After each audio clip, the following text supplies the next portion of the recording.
Chapter 630. In the end, these people were forced to drink muddy water to maintain their breathing. After all, there was still oxygen in the water. Even the purest xianqi cultivation couldn't last for 7 days and 7 nights without breathing. When they were dug out, 7 of them were left with their last breath. They had fallen into a deep coma, and each of them had multiple fractures on their bodies. They didn't even have the strength to move their eyes. The last person had been dead for a long time. His body had been bitten into pieces, and there wasn't even a single piece of flesh left.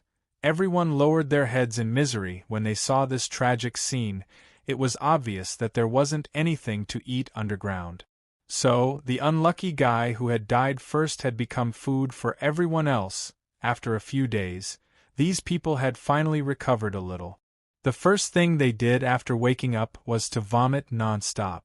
Moreover, they had committed a mental illness from then on, eating the flesh and blood of their own brothers. What kind of feeling is this? This kind of horrifying feeling was enough to make these people remember it until the end of time.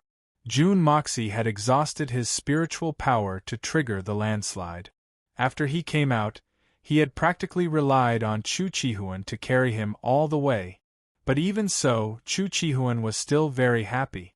When he saw that place suddenly collapse, it was as comfortable as jumping into a frozen river on a hot day. When he saw 2 mountain peaks collapse at the same time, Chu Chihuan even forgot to be shocked. At that moment, he only wanted to sing. It was too cool, 2F** King Cool.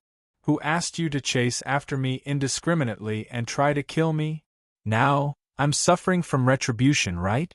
Just based on this point alone, not to mention carrying Jun Emosia for a short period of time, even if he had to carry Jun Emosia for a lifetime, he would be willing.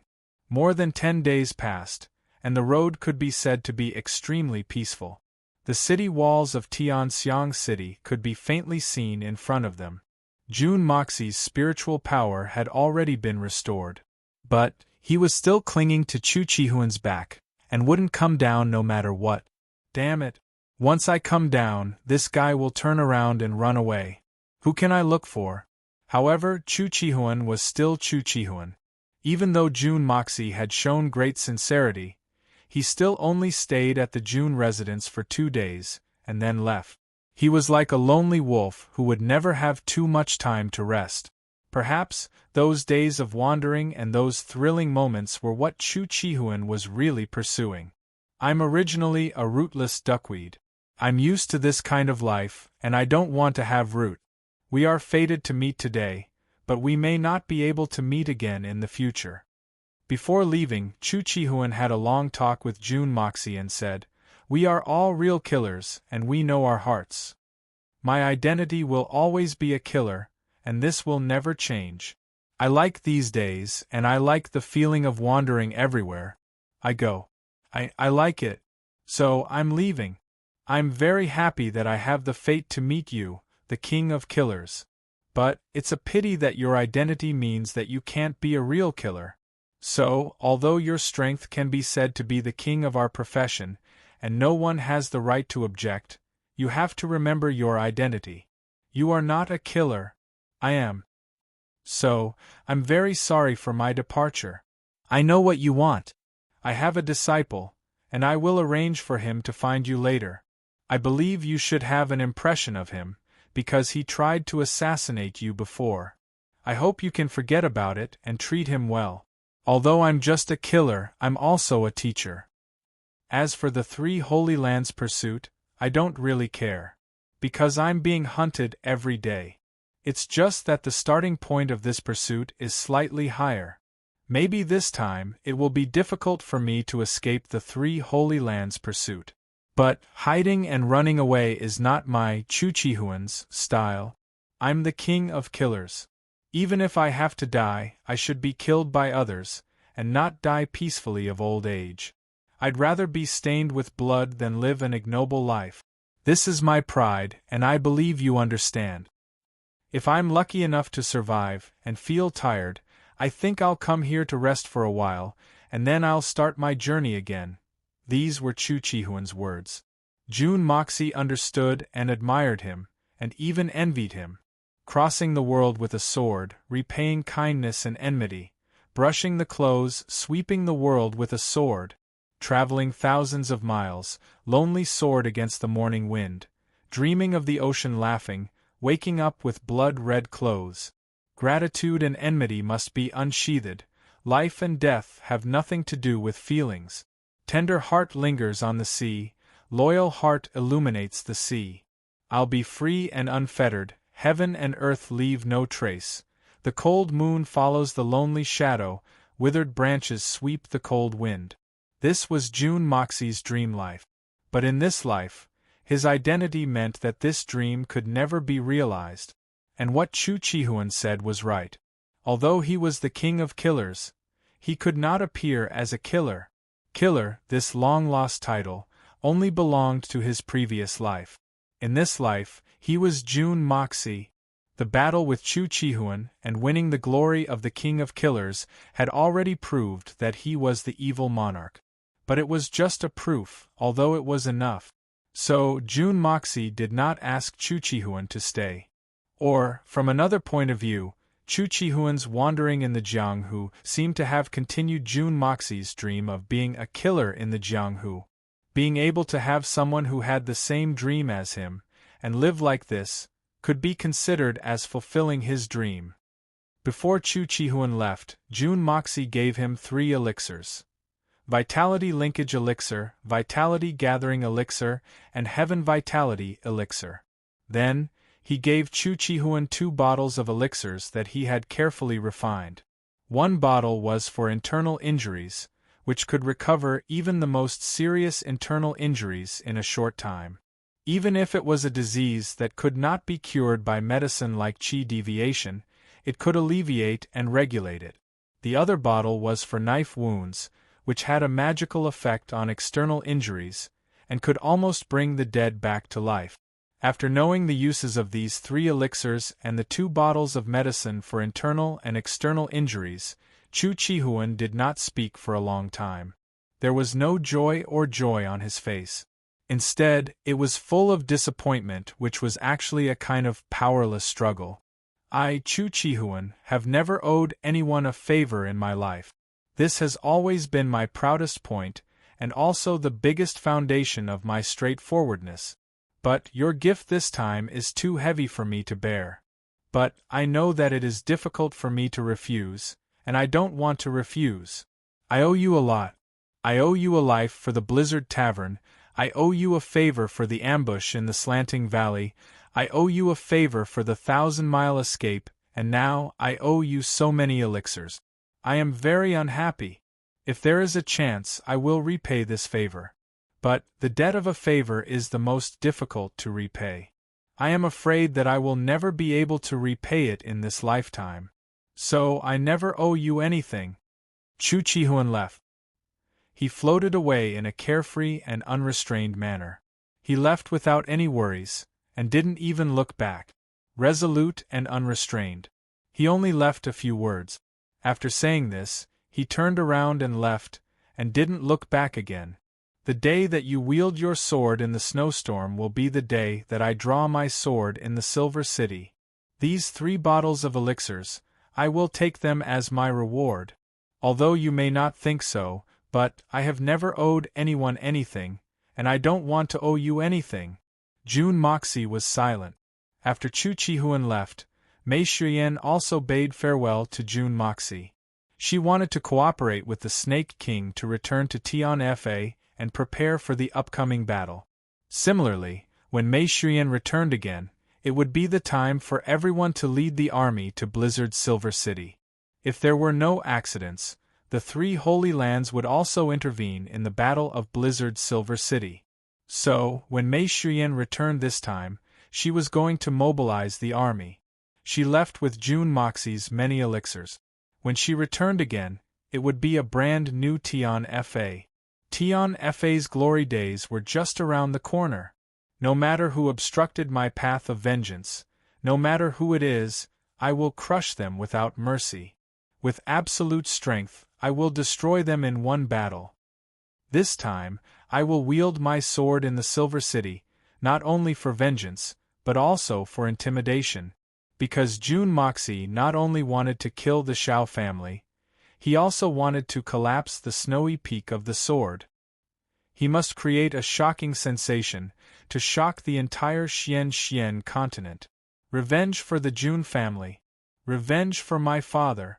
Revenge for my mother. Revenge for my uncle. Revenge for my brother. More importantly, I will use this opportunity to remove the shackles of the oath of the Dongfang family. With the Shao family as a stepping stone, I will announce to the world that the Jun family is rising. The rise of Jun Moxie. No one can stop me, absolutely no one can stop me. At that moment, the path of glory of the otherworldly evil monarch will truly begin. When Mei Xuyan left, her eyes were full of reluctance. Finally, after a gentle hug, she floated away. The Qian Sun Serpent Queen's eyes were red, as if she had been crying. When she left, she did not even look at Jun Moxie. No one knew if it was because she did not dare to look, or if it was something else. The return of Dongfang Wenxin brought great joy to the Jun family. When he saw his brother-in-law, Jun Wui, whose face was full of shame, Dongfang Wenxin said, "Third brother, you don't need to be ashamed, and you don't need to blame yourself too much. Not to mention that you are not at fault in this matter. Even if you are at fault, so what? Brothers are one. If this happened to me and Wu Hui, then the innocent one who would suffer would be you. And we would also be sad. You only need to think of the whole thing from your brother's point of view, and you will understand what your brother means. You will always be our most beloved little brother. If you really feel sorry for your brother, then live with dignity, and live proudly for your brother." Jun Wui held back his tears and went back with red eyes. This proud and unyielding blood general knelt in front of Jun Wuhui and Jun Wuming's memorial tablets for the whole night, his head covered with frost.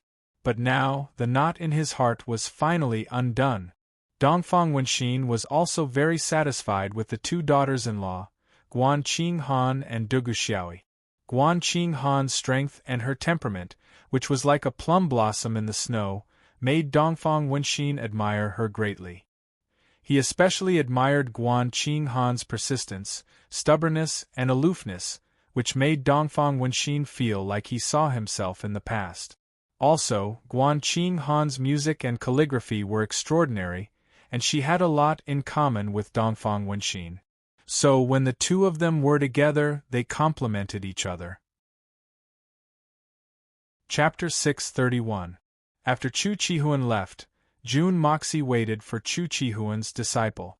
He was looking forward to it. Ever since he came to this world, he had only encountered one assassination attempt, and it was that lightning-like strike outside the imperial city. Since then, there had been no news or traces of that assassin. He had completely disappeared, as if he did not exist in this world. Even if Jun Moxie wanted to investigate, he had no way of finding out. However, there had always been a doubt in his heart. Only now did he know that he was actually Chu Chihuan's disciple. Thinking of that fellow's extremely fast movement and sword skills, Jun Moxie had a feeling that if this fellow was trained well, his future achievements would definitely be higher than Chu Chihuan's. So Jun Moxie was really looking forward to it. In the short term, there was nothing else to do. Right now, the main goal was to train the Heaven Destroyer and Spirit Devourer. Under Jun Moxie's relentless use of medicinal pills and spirit medicines, and under the torturous training of Solitary Eagle and Feng Wanyun, the strength of the Heaven Destroyer and Spirit Devourer soared like a rocket. 300 people continuously jumped levels, and many of them had already reached the peak of Earth Xian. Just one more step, and they would be able to take the 3 great medicinal pills of Jun Moxie and soar again. At that time, the strength of the Jun family could only be described as terrifying. Everything was ready. Originally, using this kind of extremely cruel method to increase one's strength and push one's potential to the limit was not the right way. In essence, it was basically an act of drinking poison to quench one's thirst. The members of the Heaven Destroyer and Spirit Devourer might be able to greatly increase their strength in a short period of time, but there was no room for further growth. In fact, because of this extreme training, their lifespan would be greatly depleted, and they could die at any time. However, June Moxie had an endless supply of prescriptions and heavenly treasures in his hands, so they didn't have to worry about such things at all. With enough elixirs as a foundation, and with some recuperation, it would only take a few days at most to replenish all the vitality they had lost, and they could even grow a lot. As a result, all the members gradually got used to this extremely cruel training cycle. Other than the harsh training of the Heaven Destroyer and Spirit Devourer, the June family was very peaceful and even warm. In the following days, June Moxie tried his best to relax and enjoy this peaceful life to the fullest. He was reluctant to part with these unforgettable days, because once war broke out once more, then such peaceful days would probably be difficult to find in the future. All the information came flying like snowflakes, conveying the same message: they had not found the location of the Blood Sword Hall. The Blood Sword Hall, the most terrifying assassin organization of the Xian continent, seemed to have disappeared from this world in a single night, without a trace. All the information about them could no longer be found. Not even the slightest trace could be found. For a terrorist organization with such an illustrious reputation, this phenomenon was extremely unreasonable. However, June Moxie didn't think that there was anything unreasonable about it. The June family had risen so powerfully, and the enemy was also a very bold person. How could they not cut off their losses? If they were still able to find traces of the Blood Sword Hall, then that would be really unreasonable. In these days, June Moxie often climbed up the tower, and at night, he would stare in the direction of the Imperial Palace for a long time. June Moxie was very clear that the man in the Imperial Palace definitely knew everything that had happened here. There were many times when June Moxie almost wanted to directly rush into the Imperial Palace, capture that man, and then use hypnosis to force him to tell the truth. However, June Moxie wasn't willing to do that. It wasn't that he couldn't, but if he were to obtain the truth like this, then it would be too easy for him. The price of the June family's hatred was his cheap life. How could it be repaid? In this world, there are many things that are more painful than death, and I look forward to using the rest of my life to properly taste them. An excessively calm day was often the calm before the storm. On this day, June Moxie slowly walked through the pure white snow into the small courtyard where Guan Qing Han lived alone. The white snow was flawless, and it looked like it was wrapped in silver. June Moxie was dressed in a light blue robe, and the snow-white fox fur collar contrasted with his handsome face, red lips, white teeth, sword-like eyebrows, and starry eyes. His figure was tall and slender, and his handsomeness was pressing. He was the standard of a handsome and elegant young man. Naturally, it would be even more perfect if there wasn't a touch of evil between his eyebrows. June Dashao's footsteps were leisurely as he floated over, as if he was riding the wind and treading on the moon, his feet unstained by the dust. There were a total of 4 women sitting in a pavilion in the courtyard, and they couldn't help but stare at him as he walked in. Dongfang Wen Xian's eyes flashed with pride. "This is my son, what an outstanding character." Dugu Xiaoi jumped up with a wow, and said with a charming smile, "Brother Mo Xie, you are so handsome." Han Yenmeng turned her head, and her eyes also lit up, and she said in an old-fashioned manner, "Sister-in-law, this son of yours is not bad-looking." Her sister, Han Yenyao, and Jun Wui were in love with each other, so naturally, her status rose, and she called Dongfang Wen Xian's sister-in-law, just like Jun Wui.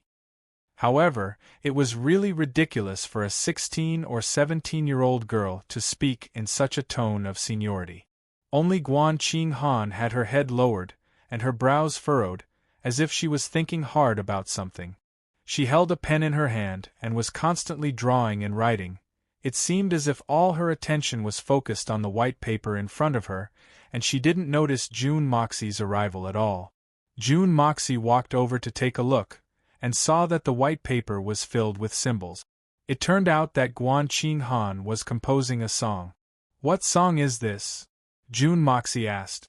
"Sister Qing Han has been spending a lot of time with Auntie recently, and she often hears about Uncle and Auntie's affairs. She was so touched by their affection that she vowed to compose a song to commemorate their sincere friendship. I just finished it, and I played it once just now. It sounds very touching, but I still feel that something is wrong, so I changed it again." Dugu Xiao smiled mischievously.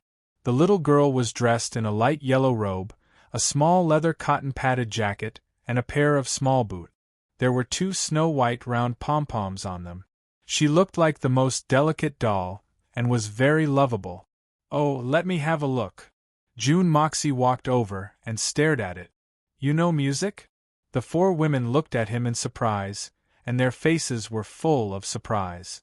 "I only know a thing or two, it's not very elegant." June Moxie touched his nose and said modestly. Looking at Guan Qing Han's music score, he tried to hum it and shook his head and said, "No, no, your song is too sad. Father and mother are chivalrous, and heroes and beauties complement each other. Although they are separated from each other, this true love will forever exist in the world, and no obstacles can stop it.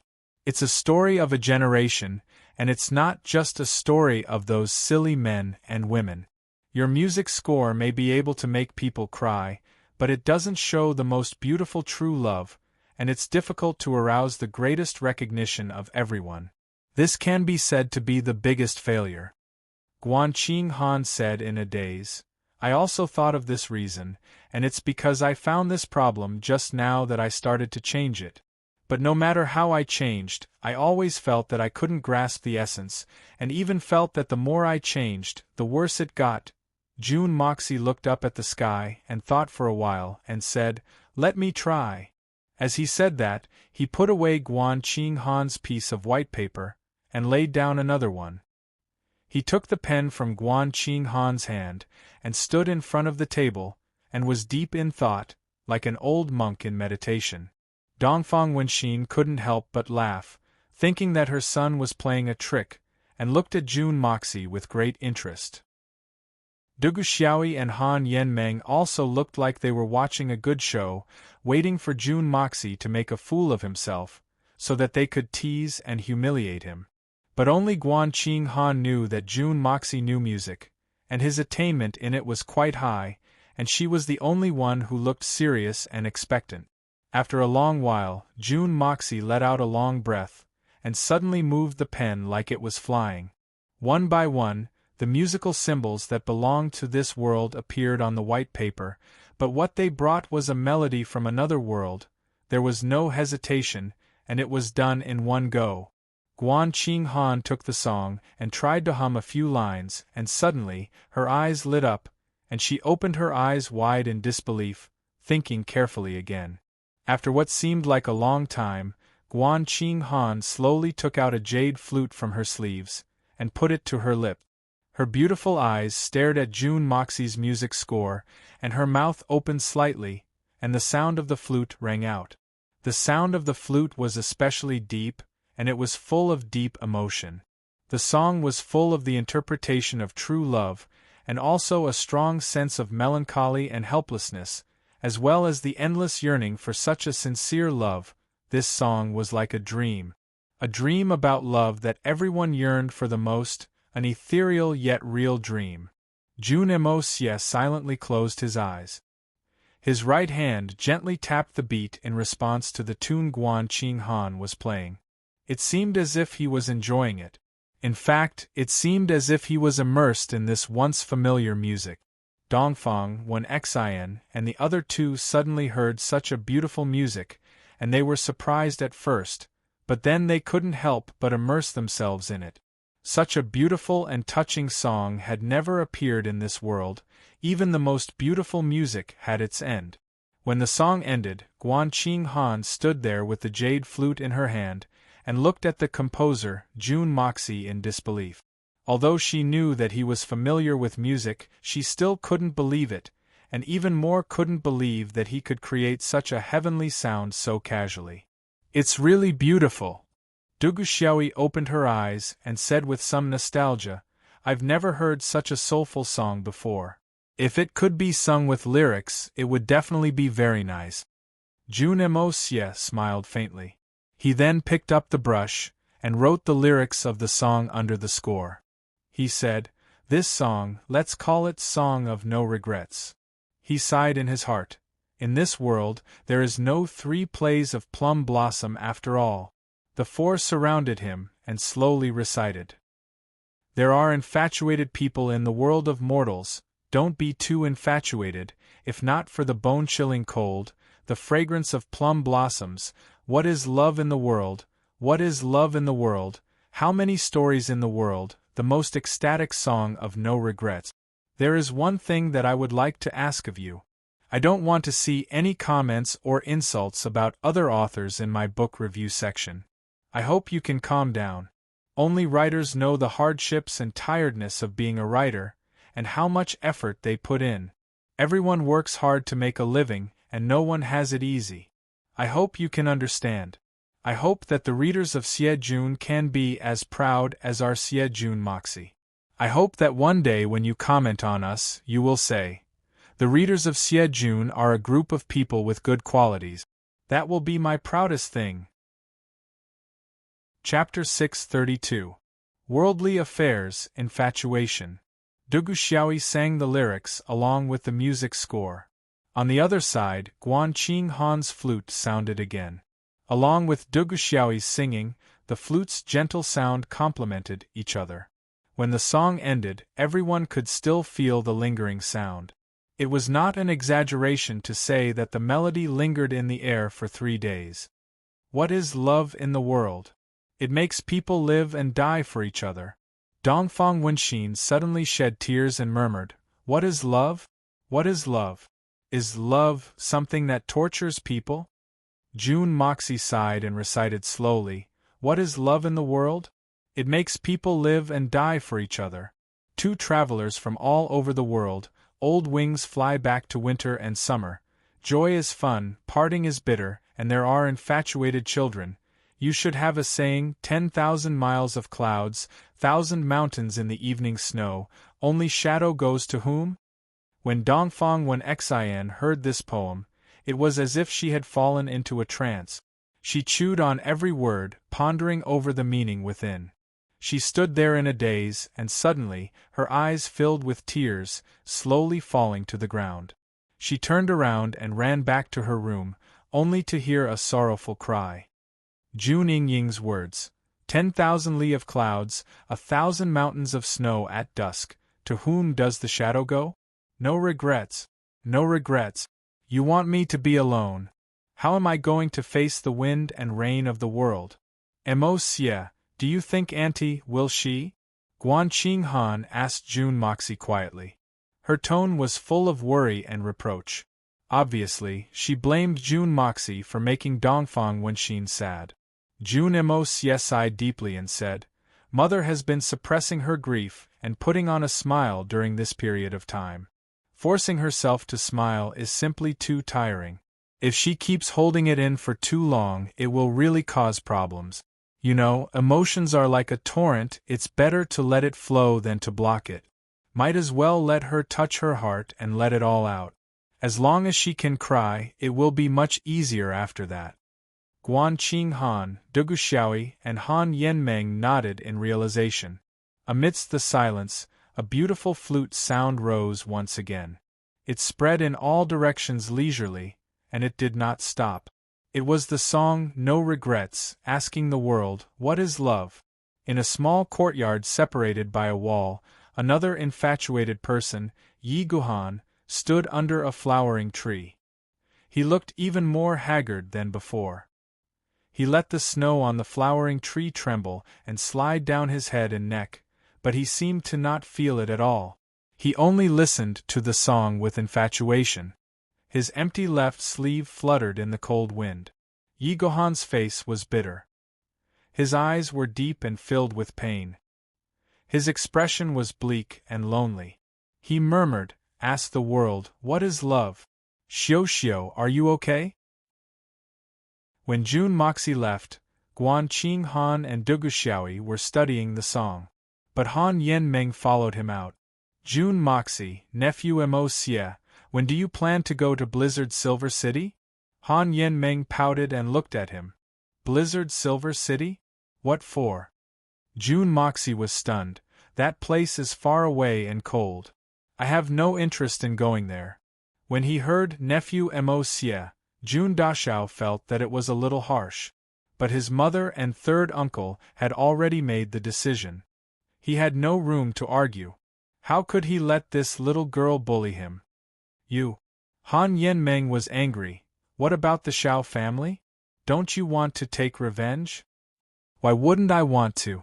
But the Shao family is also the enemy of your Han family, and it's the kind of life and death enmity where only one of them dies. In terms of urgency, I'm definitely not the first to bear the brunt.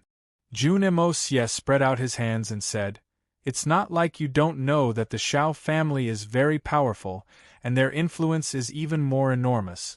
So, it's only natural that they leave it to you, who are equally strong, to deal with them. So, we'll wait for you to start fighting, and then we'll sneak over and bring your sister out to reunite with my third uncle. As for other matters, I'm really powerless. But our Blizzard Silver City will be completely destroyed. The little girl was so anxious that she almost cried. She bit her lips and looked at Jun Moxie. Then, she stamped her feet and said, how can you be so heartless? I'm heartless? How did you come to that conclusion? Jun Moxie felt wronged and said, the so-called heartless is built on the basis of an intimate relationship, right? I don't seem to have much of a relationship with your Han family, right? Even from my third uncle's point of view, I should indeed go. But when I think about it carefully, I'm really unwilling. Let's not talk about anything else. Even if my father, second uncle, and my two brothers died that day, none of them had anything to do with your Blizzard Silver City. Even if the Shao family did it, your Han family wouldn't have known about it, right? At least you would have connived with it. From what standpoint are you saying that I'm heartless? It was indeed wrong of us to have connived with the Shao family. But, shouldn't we be united against a common enemy? You're saying that you're not reconciled? Han Yenmeng's eyes lit up. You have conditions? If you have conditions, then tell me. How will I know if you don't tell me? How will I help you if I don't know? Tell me your conditions, and I'll know. Jun Moxie's face turned bitter. Elder sister, don't beat around the bush. My head is already 3 times bigger than before. If it gets any bigger, it'll explode. Then, Jun Dashao said with some reluctance, I think you've already planned it. I'll go to the Blizzard Silver City and kill the Shao family. Then, I'll help my third uncle get a wife. Then, I'll help your Blizzard Silver City get rid of any future troubles. Third uncle and third aunt will be happy from then on. The Blizzard Silver City will flourish, and there won't be any internal troubles. Everyone will be happy. Is this your plan? You're an elder. You're really astute and farsighted. But what about me? You'll get everything. What will I get in the end? I don't think I'll get anything. My third uncle will at least get a beauty. But I won't even get a single hair. Would you be willing to suffer such a loss? Then, how about I introduce a few sisters to you in the Blizzard Silver City? But whether you can succeed or not depends on your ability. That should be fine, right? The little girl bit her lips and said in a resolute manner. No. What kind of condition is this? My third uncle married a princess of the Blizzard Silver City. You want to use a few maids to get rid of me? Isn't the gap too big? Jun Moxie said indignantly. No matter what, their status should be about the same, right? My third uncle married a princess, and I'm marrying a maid. Isn't this too degrading for me? About the same status. Han Yenmeng opened her big round eyes and said in a confused manner, But there's no more. How come there's no more? Jun Moxie frowned and pretended to be unhappy. Then, he said patiently, there's at least one more. There's another one? Who? The little girl frowned and thought hard for a while. She looked down at her toes and thought for a while. Then, she looked up at the sky and thought for a while. She looked very pained and confused. Then, she stretched out her 10 fingers and counted them one by one. After a long while, she finally said with certainty, there's really no more. There's absolutely no more. I've counted several times. There's really no more? Are you sure? June Moxie looked at her with some dissatisfaction. You can't lie to me. This concerns the future of the Blizzard Silver City. I'm not lying. I'll be a puppy if I lie to you. There's really no more. The little girl pointed to the sky and swore, I swear.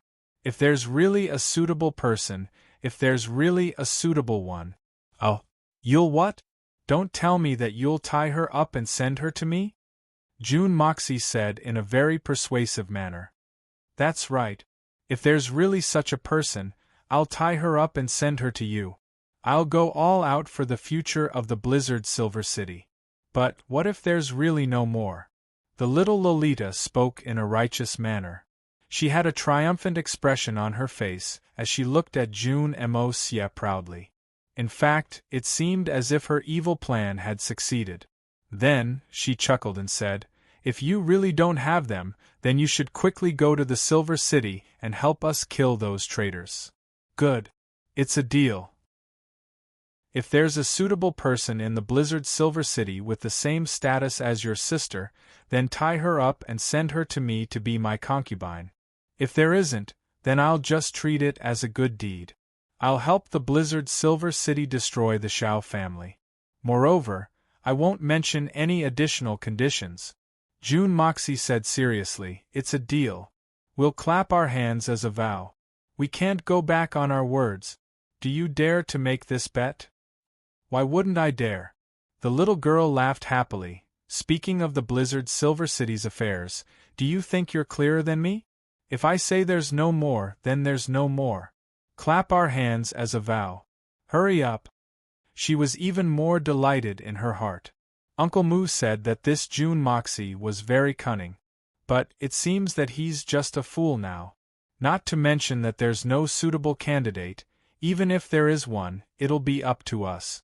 If we say there's no more, then there's no more. I'll go back and tell Uncle Moo about this good news. The little girl was afraid that June Moxie would go back on his word. So, she couldn't wait to stretch out her smooth and tender palm in front of June Moxie. She shook it repeatedly. It was obvious that she wanted to seal this big deal. She was trying hard to remind herself to be calm and steady. But she couldn't control herself. Her heart was full of pride. Her big clear eyes had almost turned into crescent moons. Waha! I've gotten a big bargain this time. You'll be my concubine as long as there's a suitable candidate? You won't regret it? June Moxie obviously didn't trust her. This made Han Yenmeng very angry. She bared her fangs and brandished her claws.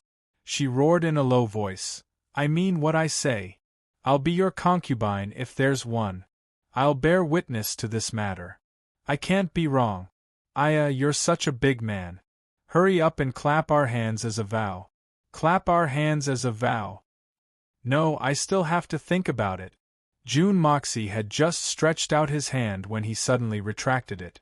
He looked at Han Yenmeng suspiciously. Why does it seem like a trap? Why do I smell a conspiracy? Moreover, wouldn't I suffer a great loss if you don't keep your word?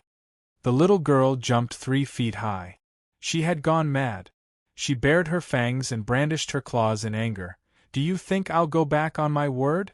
Me? Humph. I'm telling you that I, Han Yenmeng, always keep my word. I've never gone back on my word. Humph.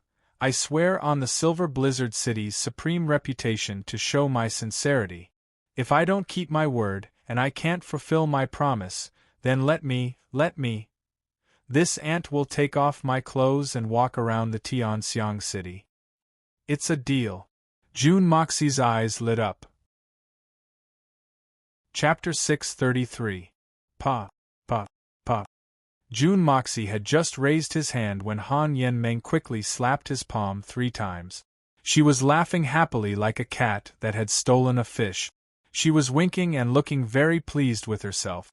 "You're finished," the little girl announced with a cackle. "I'm telling you now, you're going to lose." "How can that be?" June Moxie looked at the little girl who had sold herself out and was still helping others earn money.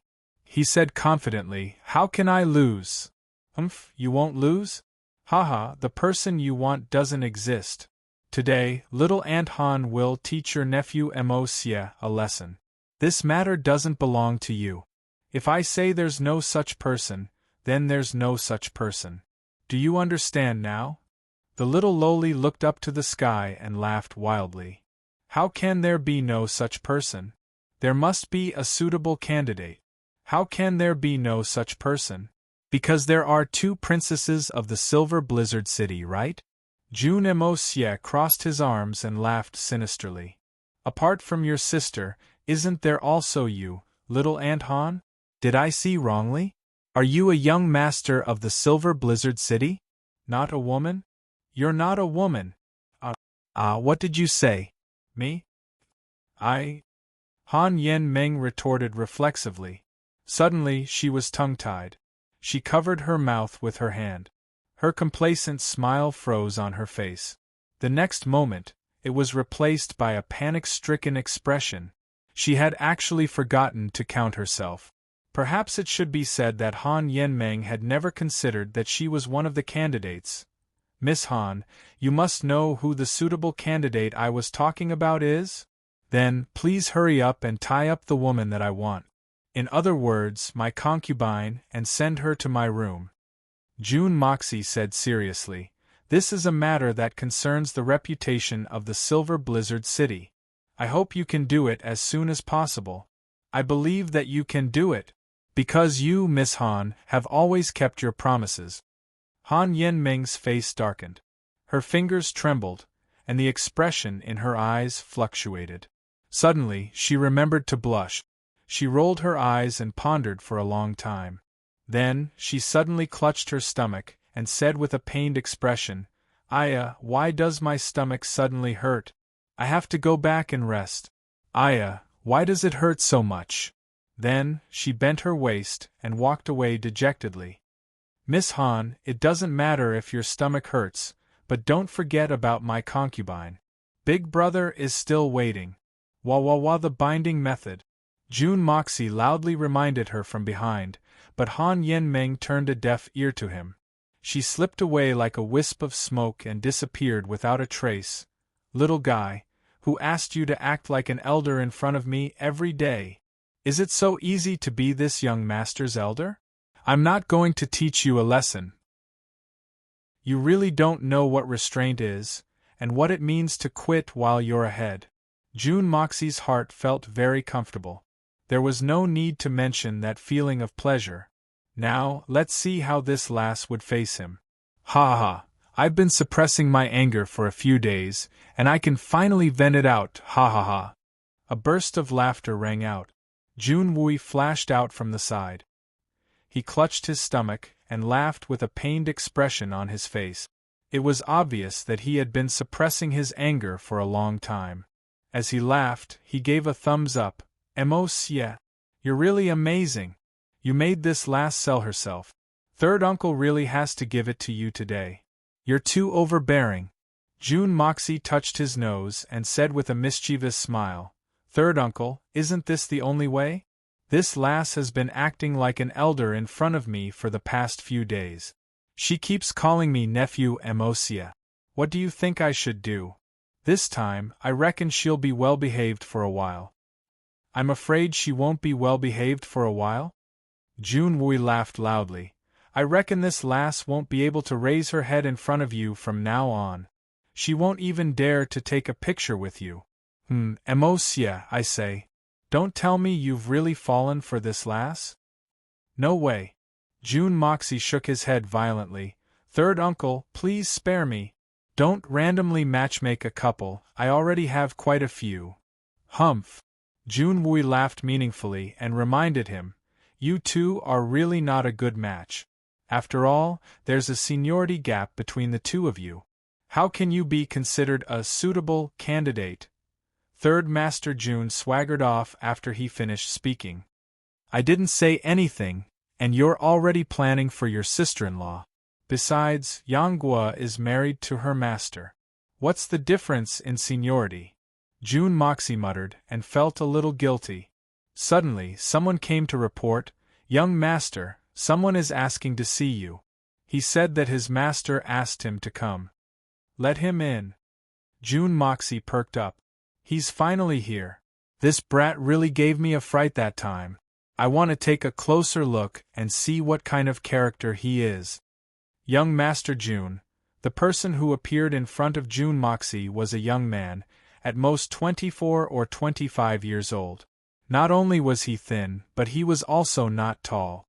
According to June Moxie's judgment, this lad was at most 1.6 meters tall, but his whole body was unusually coordinated. What's your name? Did you assassinate me some time ago? Are you Chu Chihuan's disciple? June Moxie stared at the young man in front of him. The young man seemed a little reserved and a little dull, but his eyes were as rigid as the eyes of a dead fish, as if they could not move at all.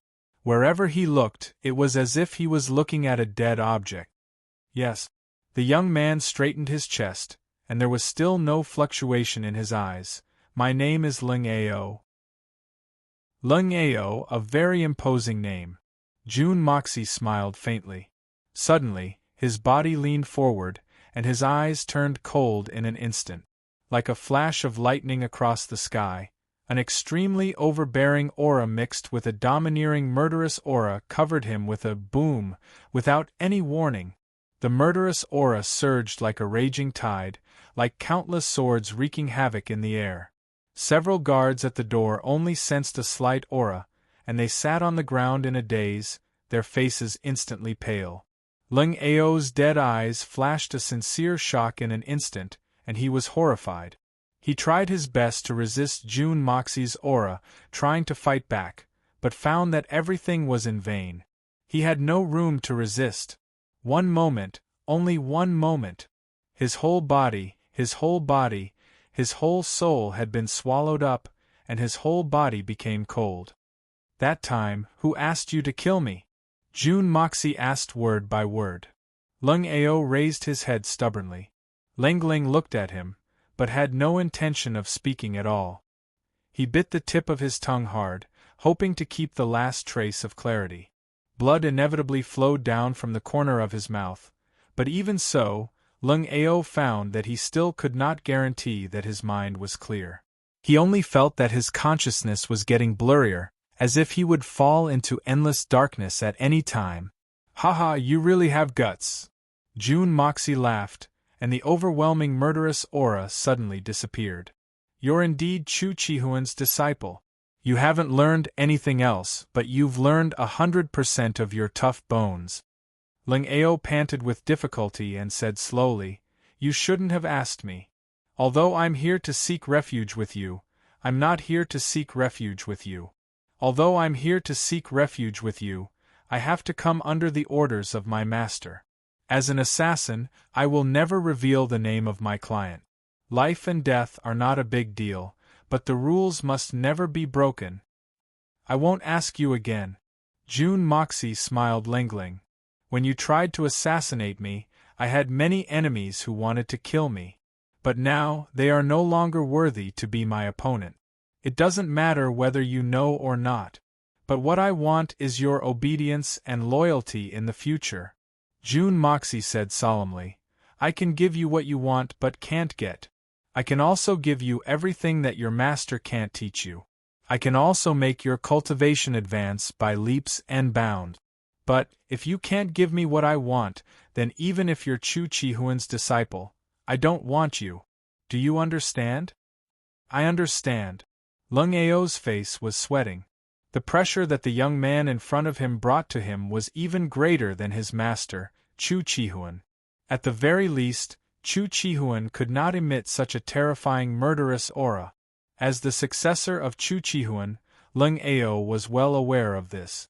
No wonder his master said, Master is just a supreme killer. There's no doubt about this, but that's all. If you go there, you'll be able to see the Emperor of Killers. Could it be that the Emperor of Killers that his master mentioned was this young man in front of him? Very well. I'll give you 5 days. Within 5 days, you have to find Luyun Killer and Tian Canondique, then bring them to me. June Moxie said decisively, if you can do it, I'll let you stay, and give you everything you want. That's what Chu Chihuan asked me to give you. But if you can't do it, you'd better continue your wandering in the pugilistic world. He stared into Ling Ao's eyes and said word by word, Disciple of Chu Chihuan, can you do it? I can do it. I can definitely complete this mission. Ling Ao knew that this was a test given to him by the other party, but he was still provoked by June Moxie's words. Can't do it? Wouldn't that be embarrassing his master? Your movement technique is very fast, and it's different from your master.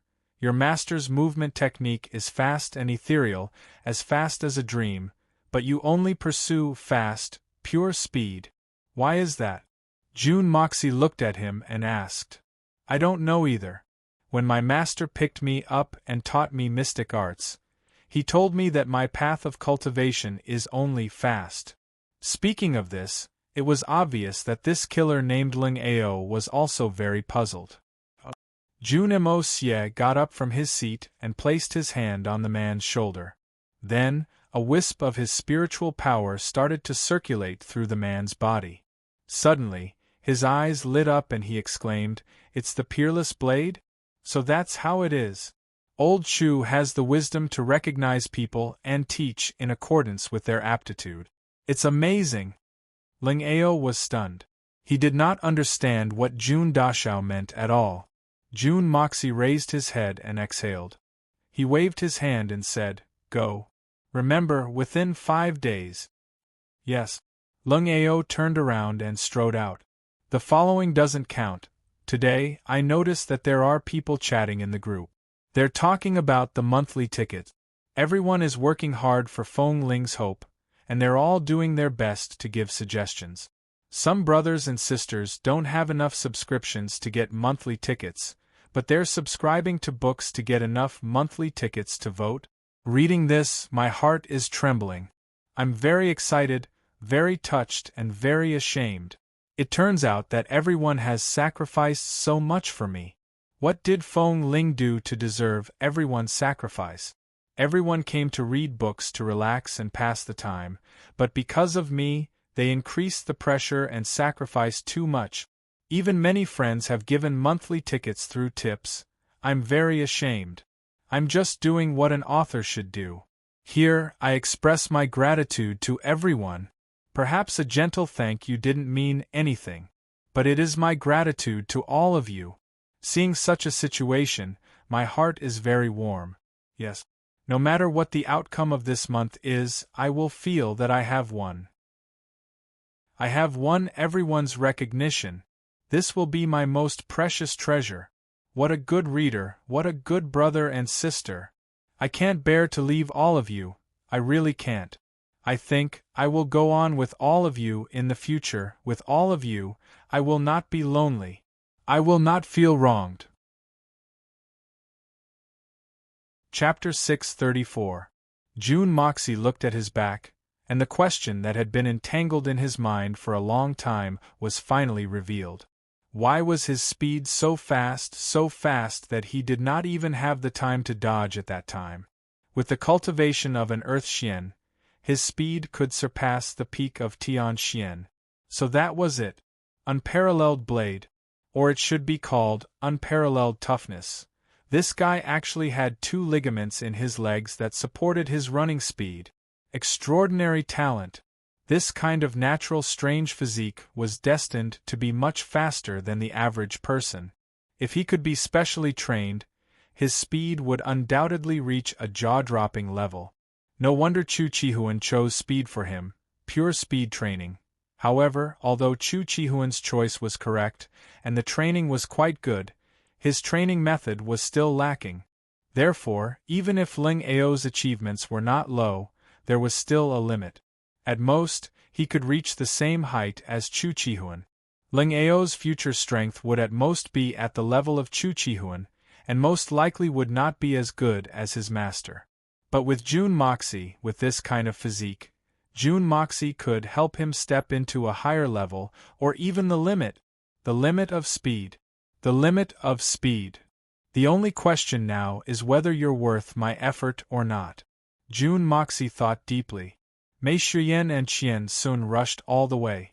The speed of these two was already amazing, and there was no hindrance along the way.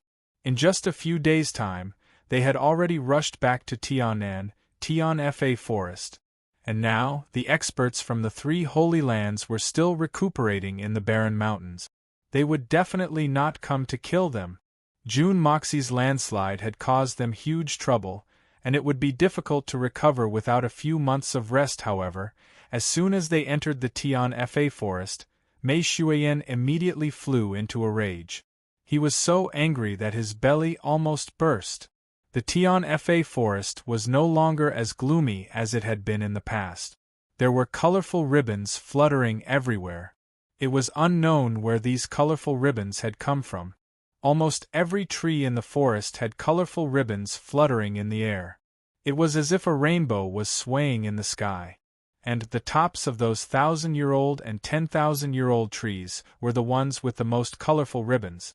Whole strips of red ribbons were hanging on them, swaying in the cold wind, and making a rustling sound. Looking at the ground, Mei Shuyan was shocked again. All the Xian beasts above the 5th level had a red cloth belt tied around their waist. Each of them wore the red cloth belt as they passed through the thistles, scurrying back and forth in the underbrush. In a short while, they had turned into strands. Comparatively speaking, the high-level Xian beasts were wearing red belts that were in much better condition, especially those Xian beasts above the 8th or 9th level. Each and every one of them raised their 2 front paws and walked with their heads held high and their chests puffed out. The red belts around their waists were tied tightly. Underneath the red belts, each and every one of their furry buttocks swayed left and right. However, each and every one of them still put on a very serious appearance, as if they were very honorable. When Bear Mountain, Long Crane, and the rest of the Xian Beast Kings appeared, Mei Shuyan and Qian Sun's eyes widened. The 6 Beast Kings, Bear King, Tiger King, Crane King, Lion King, Monkey King, and Eagle King, walked with their heads held high. They lined up neatly to welcome them. Each of them walked with a majestic gait. Mei Shuyan and Qian Sun felt as if they were looking at 6 bridegrooms, because these 6 Beast Kings were all dressed in red. There were even flowers in their hair. Along the way, the red light was dazzling. Their faces were full of joy, and their bodies were full of pride. However, each of them looked at Mei Shuyan's body ambiguously. Then, they hurriedly stood up straight. Did something good happen in the Tian-Fa Forest recently? Mei Shuyan frowned and looked at the 6 people in front of her suspiciously. She could tell with a single glance that the strength of these fellows had greatly increased. If they were to be classified by human standards, then any one of these 6 fellows would have the cultivation of a superior supreme. Moreover, all of them were at the peak of the superior supreme level. Just one more step and they would be able to enter the ranks of the superior supreme. This kind of shocking improvement was unbelievable, but it was also a pleasant surprise. Junemo Xie's pills had really played a very, very big role in this. Cough cough. Isn't boss's return the most joyous occasion? Bear Mountain King coughed twice. His face revealed an awkward expression, as if he couldn't wait to show off but was forcefully suppressing it. He twisted his thick waist and actually made a polite gesture. Boss, please step into the palace. Palace? 4th Brother Bear's mouth actually came out with such a high level of civilized vocabulary. This accident made Mei Shuyan a little dizzy. When did this fellow become so cultured? The 6 kings clustered around Mei Shuyan and escorted her to the core of the Tian-Fa Forest. This was originally Mei Shuyan's residence. It was surrounded by mountains and rivers, and the environment was quiet and beautiful. It was the place that Mei Shuiyan liked the most. But it was also the place where she was raped by someone the last time. However, the scene in front of her shocked Mei Shuiyan once again. The surrounding trees had been chopped down cleanly, leaving only the circle in the center as a barrier. The surrounding area of a few hundred feet had become a large piece of empty land. Not even a single blade of grass could be seen. Looking inside again, the construction had already started on a large scale. Trenches crisscrossed each other, and countless high-level dark beasts were sweating like it was raining as they did hard labor. But even though all of them were exhausted to the point of sticking out their tongues, their faces were filled with excitement and honor. It was as if being able to do hard work here was such an honorable thing. What the hell is going on here? Mei Shuiyan suddenly turned around and flew into a rage. She glared fiercely at Bear Mountain and Long Crane. You two, hurry up and tell me. If you can't give me a reasonable explanation, then you'll have to transform again. Mei Shuiyan raised her eyebrows, and her face was full of anger. Her eyes were cold and murderous. The 6 Xian Beast Kings were startled at the same time. After a long while, Lion King walked over with his head lowered. Big brother. Isn't this celebration? Everything is for Big Brother's celebration. We brothers wanted to celebrate for you, but you're not satisfied. For my celebration? What kind of shameful excuse is this? You messed up my place, and you say it's for me? I'm not satisfied? I'll be damned if I'm satisfied. Mei Shuiyan raised her leg and kicked the thick-skinned guy away. She glared fiercely at Long Crane. Third Crane, you speak. Big sister, this is actually not that big of a deal. You don't need to take it to heart. Although, some people might not understand this, but the brothers of Tian Fa will always support you and love you. We hope that big sister, this, bravely open your arms and embrace your happiness. I don't know what I'm talking about. Long Crane's sharp mouth opened and closed, and his mouth was full of strange words. At least, Mei Shuiyan couldn't understand what this guy was talking about. The more she listened, the more confused she became. That's right. Big sister, so what if you're a Xian beast? We're the race that contributes the most to the continent. Why are you still worried about those talkative people? Just do what needs to be done. Don't worry, if anyone dares to say another word, I'll immediately lead my brothers over and annihilate their entire family. The Eagle King's hooked nose twitched, and his voice was filled with killing intent as he spoke with righteous indignation. That's right. That's right. Open your mind and embrace your happiness. The rest of the Beast Kings echoed. What's wrong? What's going on? You're making me confused. Mei Shuiyan put her hand on her forehead and said painfully, Can't you guys come out and explain to me what's going on? It's like this, big sister. The Monkey King jumped out and said, As soon as we heard about Big Sister's happy event, we immediately started. Wait. Stop. Mei Shuiyan finally grasped the main point. Happy event? What happy event? What happy event? The Crane King, the Lion King, the Monkey King, and the Eagle King all had a strange look on their faces. Bear Mountain and Earth Cracker were quietly and slowly moving backward. Big sister, cough cough, don't take it to heart. In fact, this matter isn't shameful at all. The Monkey King was stunned for a while and quickly consoled her. Not shameful? What matter isn't shameful? Mei Shuiyan was fuming. What the hell are you guys talking about? Venerable Mei was obviously on the verge of going berserk. Isn't it because of you and brother-in-law? The Monkey King grinned and said in a low voice. Then, he gathered his courage and said, Boss, we're all very happy that you found your own happiness. As for your happy occasion, we didn't have the time to attend it. So, we decided to celebrate it in Tian Fa on our own, and he pointed with his finger and said flatteringly, For example, this is the palace that we prepared for you and your brother-in-law. Since you are married, you will definitely live together. Ha ha. Also, over there, I am going to ask people to plant that kind of fluffy grass. In the future, if you have children, you can play there. It is soft, safe, and convenient. Married? Children? What are you talking about? Mei Shuyan's face gradually darkened. Her whole body was brewing a dangerous aura. She turned her head and looked at Long Crane like a sharp sword. Third brother Crane, explain to me. Long Crane's mouth opened and closed twice. He deliberated for a long time and finally said with difficulty, Big sister obviously didn't want us to know that you chose to secretly get married outside. But we've known each other for so many years, and we're already like family. No matter what, we have to do our best for Big Sister.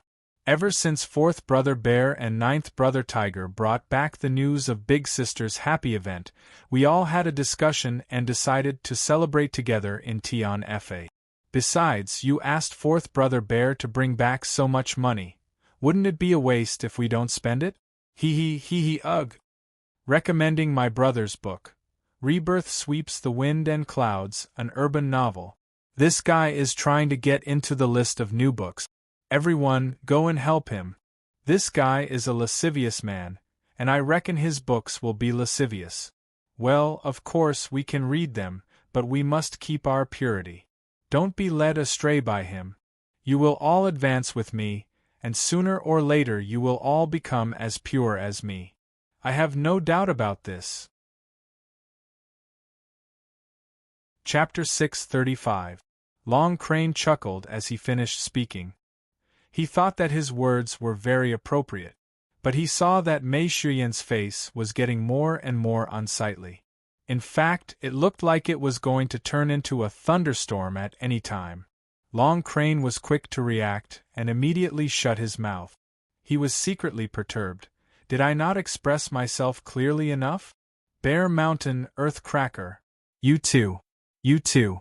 Ha ha ha. Mei Shuyan was so angry that she burst into laughter. Her expression was very dangerous as she leaned forward and said in a gloomy voice, So, I'm already married. How come I didn't know about this? That. Big Bear and Earth Cracker's hairy faces twisted in a split second. Their faces turned red, and they became tongue-tied. In fact, they couldn't speak a word. You're still talking about this and that? Who did I get married to? When did I get married? Mei Shuyan's eyes flashed as she stepped forward. Suddenly she roared, Bear Mountain! Earth Cracker! Raise your heads and look at me! Bear Mountain trembled. His face was so bitter that it seemed as if juice was about to drip out of it. He didn't know where to put his hands and feet. Long Crane was stunned for a moment.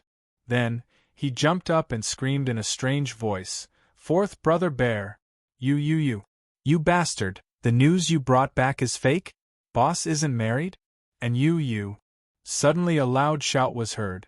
You have a lot of guts. Do you want to die? It's going to happen sooner or later. Big Bear secretly breathed through his nose and retorted, rolling his eyelids. You bastard! You urged me to do such a thing to tarnish Boss's reputation. You've made a big joke out of yourself. You're still trying to reason with me? You still dare to refute? Long Crane was furious. Bear Mountain was the one who brought back the news. But he was the one who mobilized and arranged everything in the Tian Fa forest. How could he not panic? You're still shouting over there? Shut up. Mei Shuyan fiercely turned her head and looked at Long Crane. One more word and I'll break your neck. Long Crane trembled and quickly shut his mouth. He didn't dare to say a word. Big sister. This is what brother-in-law wants us to do. Big Bear finally couldn't bear this huge pressure, and said while crying, Big brother, I am loyal to you, as bright as the sun and the moon. Oh ho ho ho. Mei Shuyan was so angry that the veins on her forehead were bulging. She took a deep breath and asked, Was it June Moxie? Hearing this, everyone had a strange look on their faces. Didn't you deny it? Why did you say June Moxie the moment I mentioned brother-in-law? Yes. Bear Mountain heaved a sigh of relief and hurriedly said, Big sister, we're doing this for your own good. Brother-in-law is a good person, Mei Shuyan's chest rose and fell violently. Her face was ashen as she closed her eyes and took a deep breath. Suddenly, she opened her eyes and roared like thunder, "I'm going to kill all of you bastards! All of you die! If I don't make all of you happy, you won't know why the flowers are so red." Venerable May, who was able to say such words, was obviously completely enraged. Inexplicably, Mei Shiyan moved like lightning and attacked, bang bang bang. In the depths of the Tian Fa forest, dust filled the sky. A group of Beast Kings were beaten up by Mei Shiyan with her fists. Although the Beast King's strength had improved a lot and had climbed to the superior supreme level, they were nothing in front of their big sister. Not to mention that their strength was inferior. Even if they could resist, they would not dare to resist. Long Crane and the other Beast Kings had spent a lot of effort to create this vast open space. Not a single bit of it was wasted. It became a great place for them to be abused. One by one, strong bodies were thrown up like rubber balls and then fell down. Then, they were hit and sent flying again. Screams were heard one after another, each more miserable and louder than the last. Although they were screaming miserably and seemed to be in dire straits, all the Beast Kings felt as if a heavy burden had been lifted from their shoulders. Boss didn't go too hard on them. It wasn't as heavy as they had imagined. At least, it wasn't as ruthless as before. This time, although they looked furious, they only suffered some physical pain. Yes, they would only suffer some physical pain. There would definitely not be any serious internal injuries. Big Brother's actions could be said to be very appropriate. The Beast Kings indeed looked like they had been beaten to the extreme, but in reality, they were not seriously injured. All the Beast Kings had thick skin and flesh, so what was the big deal about this little bit of beating? It was almost not even physical pain. Physical pain would still cause some injuries, and it would only hurt for a while. It was not even as serious as when they were sparring and accidentally getting injured. However, he still had to save face for the sake of his boss.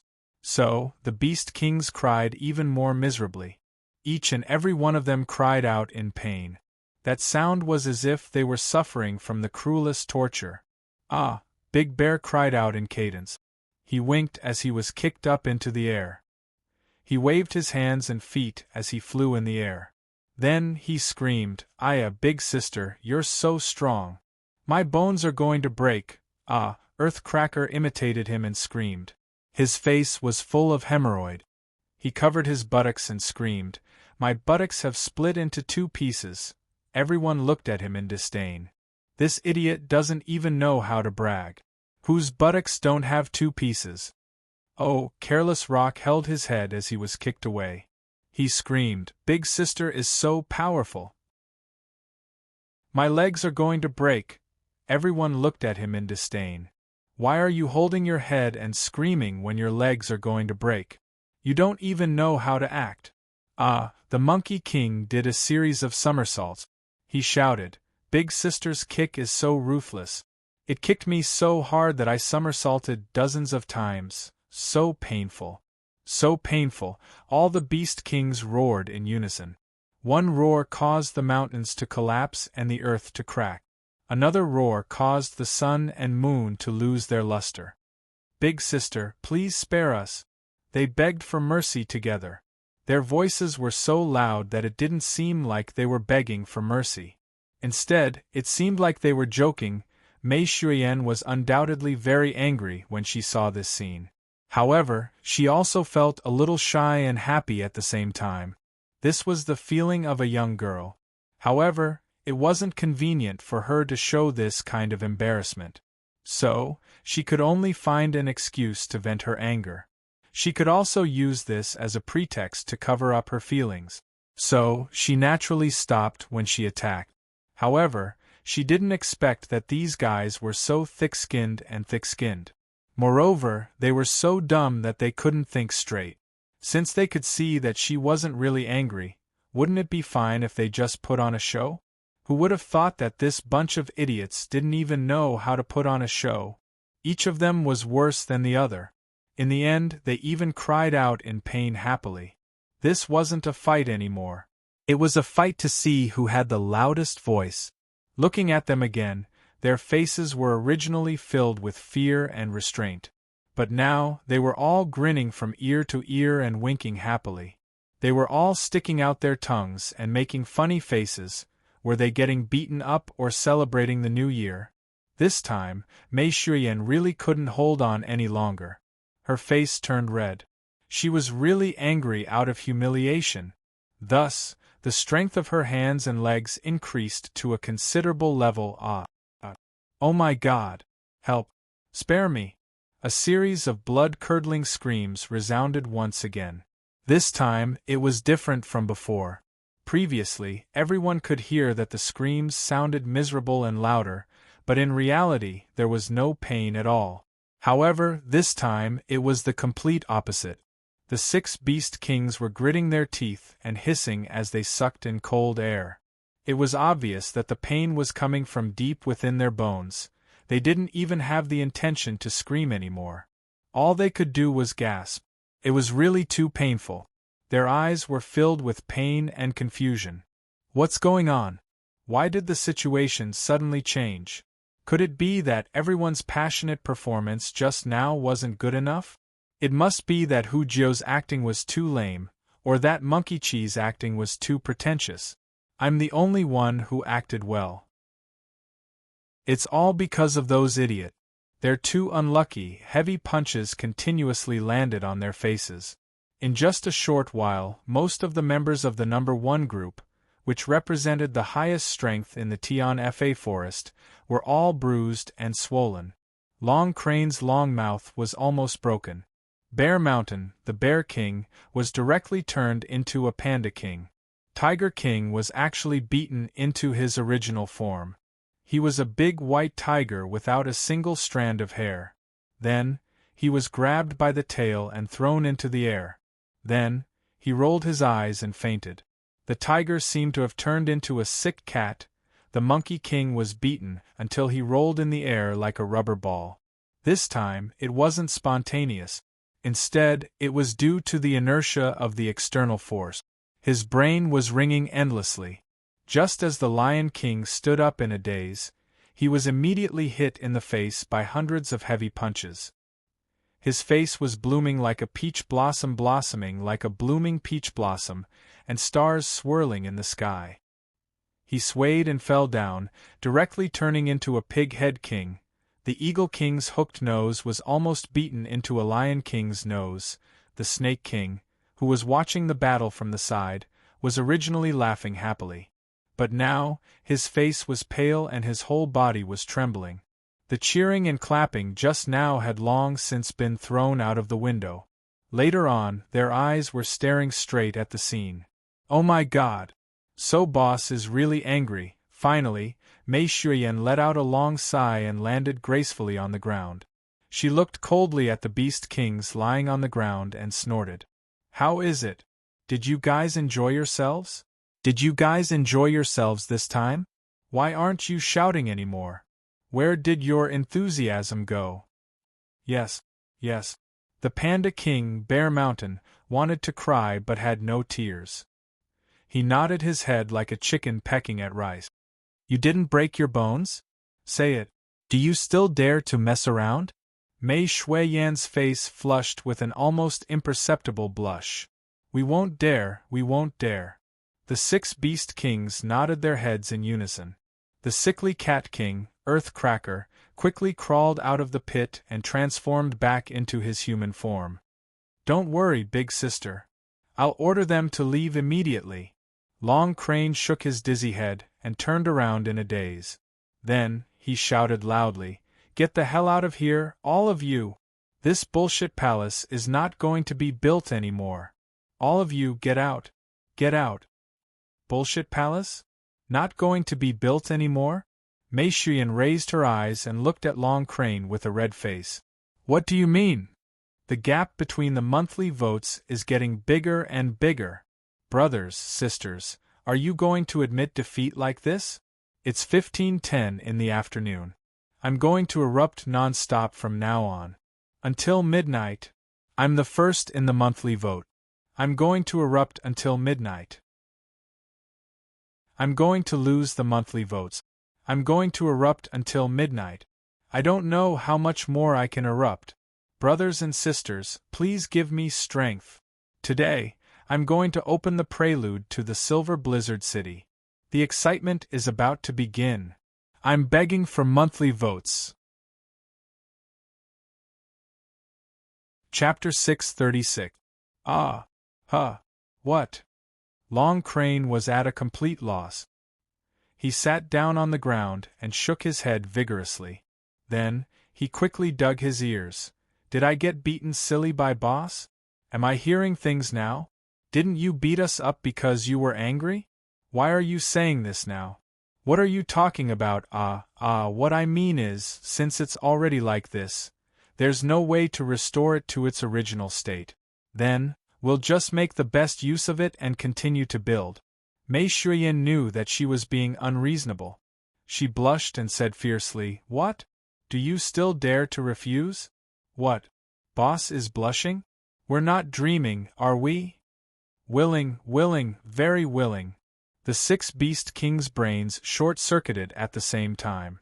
They looked dazed and nodded repeatedly. Then let's leave it at that.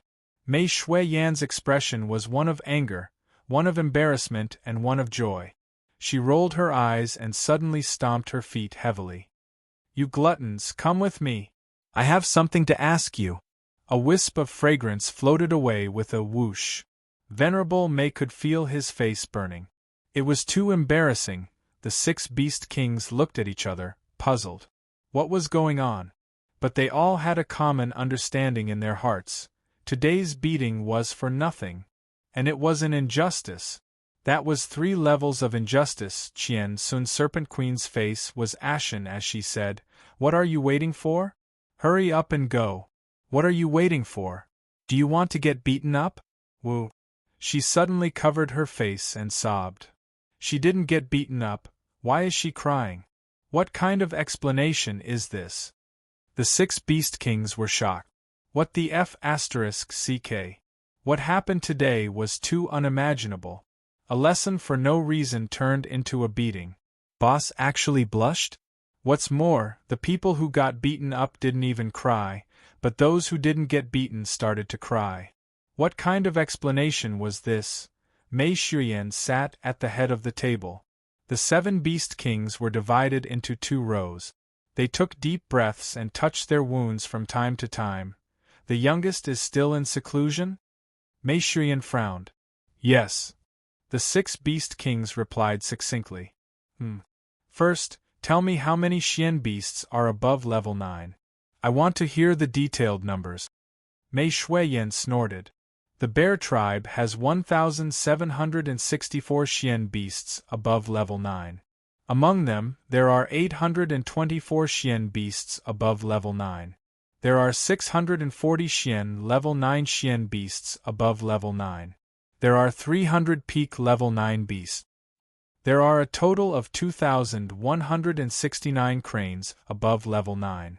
Among them, 1,184 are at level 9, 740 are at level 9, and the number of peak level cranes is slightly smaller. There are less than 250 of them.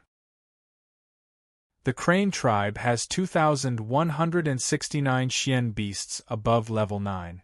Among them, there are 1,184 Xian level 9 beasts. There are 7 peak level 9 beasts. Long Crane said. The Eagle King has 4,800 Xian beasts above level 9. Among them, there are 3,006 Xian level 9 beasts. There are 1,050 peak level 9 beasts. The Eagle King was a little ashamed. His tribe had the most Xian beasts, but the number of peak level 9 beasts was the least. The Monkey tribe has 2,500 Xian beasts above level 9. Among them, there are 1,400 Xian level 9 beasts. There are 600 Xian level 9 beasts. The Monkey King Ho Chi looked a little bitter. Among all the Xian beasts, his tribe was the most difficult to manage.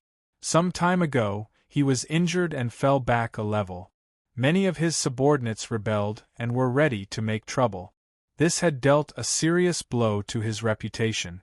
If he had not used the medicine that June Moxie had given him to increase his strength and reach the level of Great Master level, he would have been in trouble. I will personally take care of the monkey tribe later. Mei Shuyan Lengling looked at him and said, "You bastard. You can't even manage your subordinates. What kind of king are you?" "Boss, Ho Chi was a little dejected and wronged. Ever since he was injured, he felt that it was not easy to get his cultivation. He was always kind to his challengers. He was even more afraid of accidentally killing them. Especially after his strength had increased, he had been more lenient. But his subordinates didn't know what was good for them. They were getting more and more rampant. You will never achieve great things if you are soft-hearted." Mei Shuyan snorted and looked at the Lion King. The Lion tribe has 3,600 Xian level 9 beasts. Among them, there are 1,750 Xian level 9 beasts. The Lion King grinned and said, "There were 3,605 of them. But 5 blind ones challenged me some time ago. I tore them apart one by one. Now they are even more obedient than newborn cubs." The Lion King smiled proudly. "Good job. In troubled times, severe punishment is needed. In power, severe punishment is needed. If you want to be the leader, you must have the courage to pay the price." Mei Shuyan's face was gloomy. She nodded slowly. "The Snake tribe has 4,300 Xian level 9 beasts. 3,000 Xian level 9 beasts. 700 Xian level 9 beasts. 600 Xian level 9 beasts." The Qian Sun Serpent Queen calculated in her heart and said, "Not bad." Mei Shuyan smiled approvingly. "The last one is the Leopard tribe. Ever since the Leopard tribe lost their former Leopard King, a new Leopard King hasn't been born. During this time, they don't accept each other. They have fought several times. More than 10 of them have died." Bear Mountain King murmured as he peeped at Mei Shuyan's face. After the death of the Leopard King, Bear King was temporarily in charge of the Leopard tribe. However, those fellows were not honest. Moreover, Bear King was a lazy person. So, it was not a surprise that there was chaos in the tribe. "Give me a specific number." "I don't want to hear that." Mei Shuyan's eyes turned cold. "I will let the Leopard tribe have a good time in the afternoon." Hearing this, the Beast Kings showed a gloating expression. The Leopard tribe has 3,900 Xian level 9 beasts, 2,100 Xian level 9 beasts, 1,300 Xian level 9 beasts, 500 Xian level 9 beasts. Bear Mountain King said, "Well, what about the Rock tribe? How many of them are there after the second brother left?" Mei Shuyan's eyes darkened as she asked. "The Rock tribe has 1,100 Xian level 9 beasts, 500 Xian level 9 beasts, 370 Xian level 9 beasts, 230 Xian level 9 beasts." Long Crane sighed. "And the youngest Eagle tribe has 4,600 Xian level 9 beasts, 2,900 Xian level 9 beasts, 2,200 Xian level 9 beasts, 500 Xian level 9 beasts." The Eagle tribe has been developing quite well during this period of time. You, third brother Crane, have contributed a lot in this. But the Rock tribe? Alright, we'll talk about it in the afternoon. Mei Shuyan frowned deeply and said slowly. "Right now, the most important thing is to create a few king beasts." Create a few king beasts? Hearing this, the Beast Kings could not help but feel a little dizzy. Could the king of the Xian beasts also be created? Although there were already enough shocks today, this latest one was still a little too shocking. Wasn't this a little too fantastical? This afternoon, gather all the Xian beasts that are about to reach the shape-shifting stage in the entire Tian Fa. Mei Shuyan calmly issued an order. Although her tone was light, it contained a majestic aura that was as strict as a mountain. "Boss, did brother-in-law give you a lot of good pills?" Bear Mountain King's eyes lit up as he asked excitedly. As he said this, saliva actually flowed out of the corner of his mouth. With that pair of panda eyes on his face, It was as comical as it could get. And he did give a lot. This time, the strength of our Tian Fa is finally going to take a huge leap. There will no longer be the 3 holy beasts and 1 ferocious beast. There will only be 1 ferocious 3 holy beasts. Mei Shuyan also revealed a faint smile. There was a look of longing in her eyes. 3rd brother, 4th brother, how many of the Xian beasts that are close to shape-shifting? Long Crane and Bear Mountain nervously exchanged information for a while. Then, Long Crane said, "There are about 500 that have reached the shape-shifting stage. 4th brother and I have done a detailed count, and the exact number is about 489. Boss, you also know that Xian beast shapeshifting is one of the most difficult hurdles for us Xian beasts. Every generation of Xian beasts that are close to shapeshifting has this number, and sometimes even more. But there have never been more than 20 Xian beasts that have succeeded in shapeshifting. Most of them just stay stuck there until they die of old age." Long Crane sighed and said, 4th brother and the others had brought back some elixirs, and they were very effective. Everyone had leveled up by at least 1 level. The Lion King and the Monkey King had leveled up by 2 levels. Their strength had soared. But it's already a blessing to have such a number of elixirs. We can't have hundreds of them at once. So, we should choose the strongest ones and give them to ensure that they can shapeshift smoothly. 4th Crane spoke slowly. He was secretly looking at Mei Shuyan's complexion from the corner of his eyes. His words weren't optimistic, but the hope in his voice was evident. Mei Shuyan's face sank. Her brows were slightly wrinkled. It seemed as if she was worried about something. Long Crane's heart sank.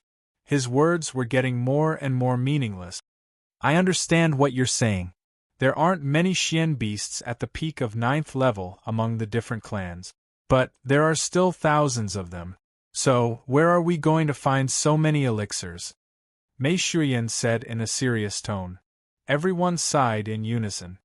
"So, we can only strengthen those who can shapeshift first to ensure that they can safely break through this hurdle. As for the future, we'll talk about it later." Mei Shuyan took a deep breath. What? Everyone was dumbfounded. Long Crane's mouth opened so wide that it almost dislocated. He stammered, "BB boss. What did you just say? 500 Xian beasts at the peak of 9th level, at the same time? Is there a problem?" Mei Shuyan looked at him strangely. "Don't tell me you don't want to? If you don't want to, the Crane clan can choose not to participate in this breakthrough." "I didn't you? I. Long Crane suddenly jumped up, and let out a roar unique to the Tiger King. The other Beast Kings almost thought that the old Crane had transformed into a tiger. Chapter 637. But the Beast Kings immediately understood what Mei Shuyan meant, and they couldn't help but cheer. Although Tian Fa's strength will experience a huge leap after this, reaching a height that has never been seen before, the favor we owe Jun Emosia is too great, so great that it's hard for us to repay him. Mei Shuyan sighed lightly. She suddenly felt an inexplicable warmth in her heart when she said this name. "What are you talking about, elder sister? We and our brother-in-law are a family. You and your husband don't owe each other anything." Kaka, Earth Cracker smiled mischievously and said, "We are brothers-in-law. So, we obviously have to take advantage of our brother-in-law's glory. Isn't that right, everyone?" That's right, brother-in-law doesn't eat brother-in-law's food and drink brother-in-law's food. How can we call ourselves brother-in-law's brother-in-law? Although we are a little larger in number." The Beast Kings roared with laughter. "All of you, shut up. Are you itching for a beating again?" Mei Shuyan was embarrassed and angry at the same time. "You bunch of useless things." The Beast Kings froze and kept quiet out of fear. "Fourth brother Xiong, you said, he said that he would rather come to Tian Fa Forest to live?" Mei Shuyan pouted and sulked for a long time. No one knew what she was thinking, but she suddenly opened her mouth and asked Bear Mountain, "Did he really say that?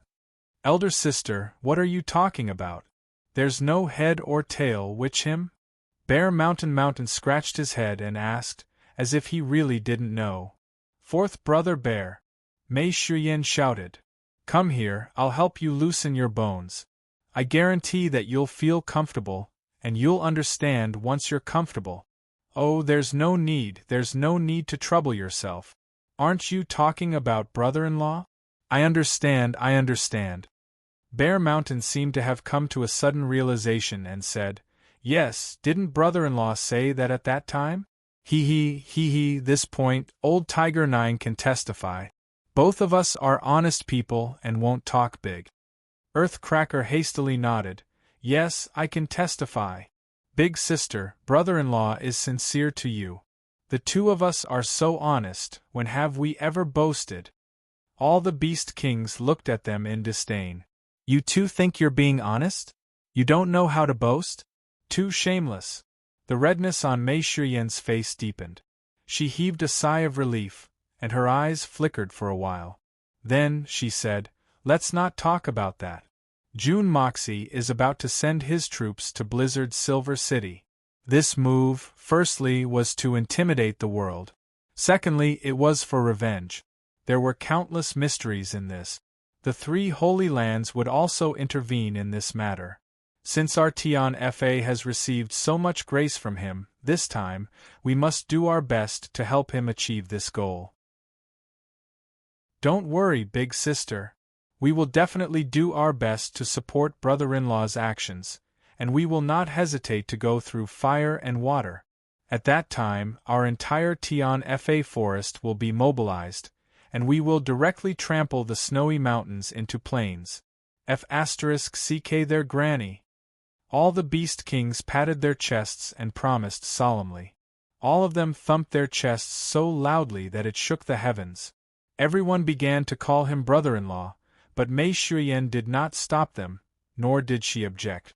It was as if she had quietly accepted the word brother-in-law. So during this period of time, we must raise everyone's strength as much as possible. Mei Shuyan's eyes turned as cold as ice. From this afternoon onwards, the entire Tian Fa forest will be on lockdown. In 7 days, 489 peak 9th level Xian beasts must complete their transformation. After that, prepare 6,000 flying-type Xian beasts, and 5,000 ground-type Xian beasts.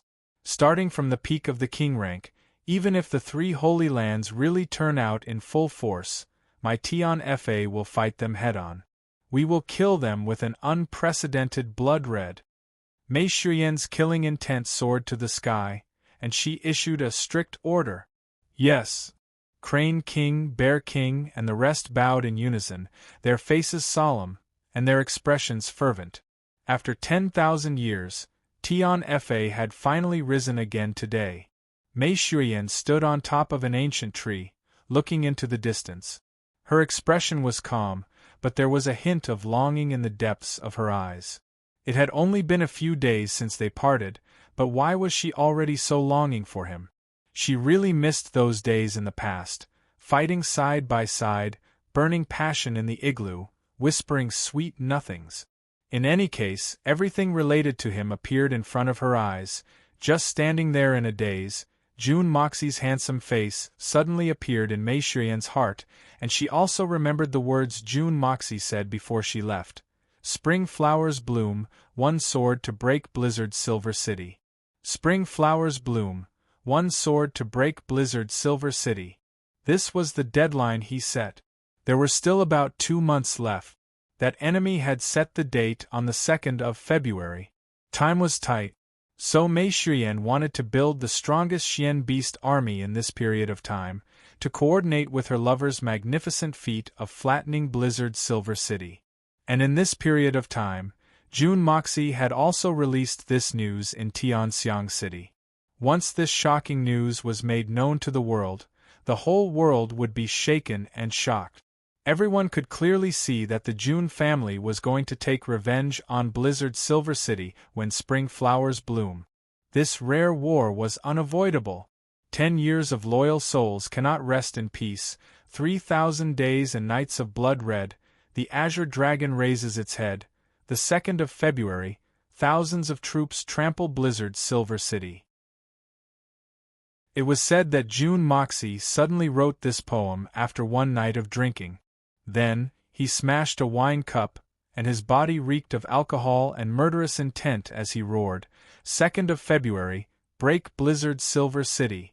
Destroy that traitor Shao, and avenge our great enmity. Although others did not understand why June Moxie set the date on the 2nd of February, June Moxie himself knew in his heart. However, June Moxie knew it in his heart. Moreover, he had sufficient reason to do so. The 2nd of February, the dragon raises its head. This was a Chinese proverb. On the 2nd of February next year, I will represent the dragon god of China, and raise my head to look down on the world. I, June Moxie, hereby announce to the world. Anyone who has good relations with the Shao family of Blizzard's Silver City, get out of my way, or I will kill them all. Kill them all. Kill them all. Those who obey me will prosper, and those who oppose me will perish. Who in the world dares to defy me? June Moxie's poem and the 3 sentences of his roar had spread throughout the entire Xian continent in just a few short days with the speed and volume of a thunderclap. It was close to the end of the year, but the continent was filled with huge waves. This year was destined to not be a peaceful one. At least, many people would not be able to eat on this New Year's Eve, and were deeply worried. And on the 29th of December, June Moxie unexpectedly received a letter from Li Yuran. There were only a few short sentences on it. I'm leaving. I'm going to the great golden city. Tomorrow is the New Year's Eve, but I don't want to spend it in Tianxiang City. With you around, I'm really depressed. Maybe one day I will come back. I will fight with you again. This time I lost before the fight even started. But next time I will fight no matter what. Also, be careful of the Blood Sword Hall changing clothes. The signature was, the leisurely departed Li Yuran. June Moxie slowly held the note in his hand, and smiled faintly, letting the note curl up into a ball in his hand. He sighed softly. Li Yuran had actually chosen to leave home on the 29th of December. The day before the New Year's Eve, he had left home thousands of miles away. Even a prodigal son like June Moxie had never experienced such a thing. Therefore, it was difficult for him to understand Li Yuran's current mood. However, June Moxie felt an inexplicable sense of sadness. Presumably, Li Yuran must have felt a trace of sadness in his heart, no matter how ruthless and cold-blooded he was.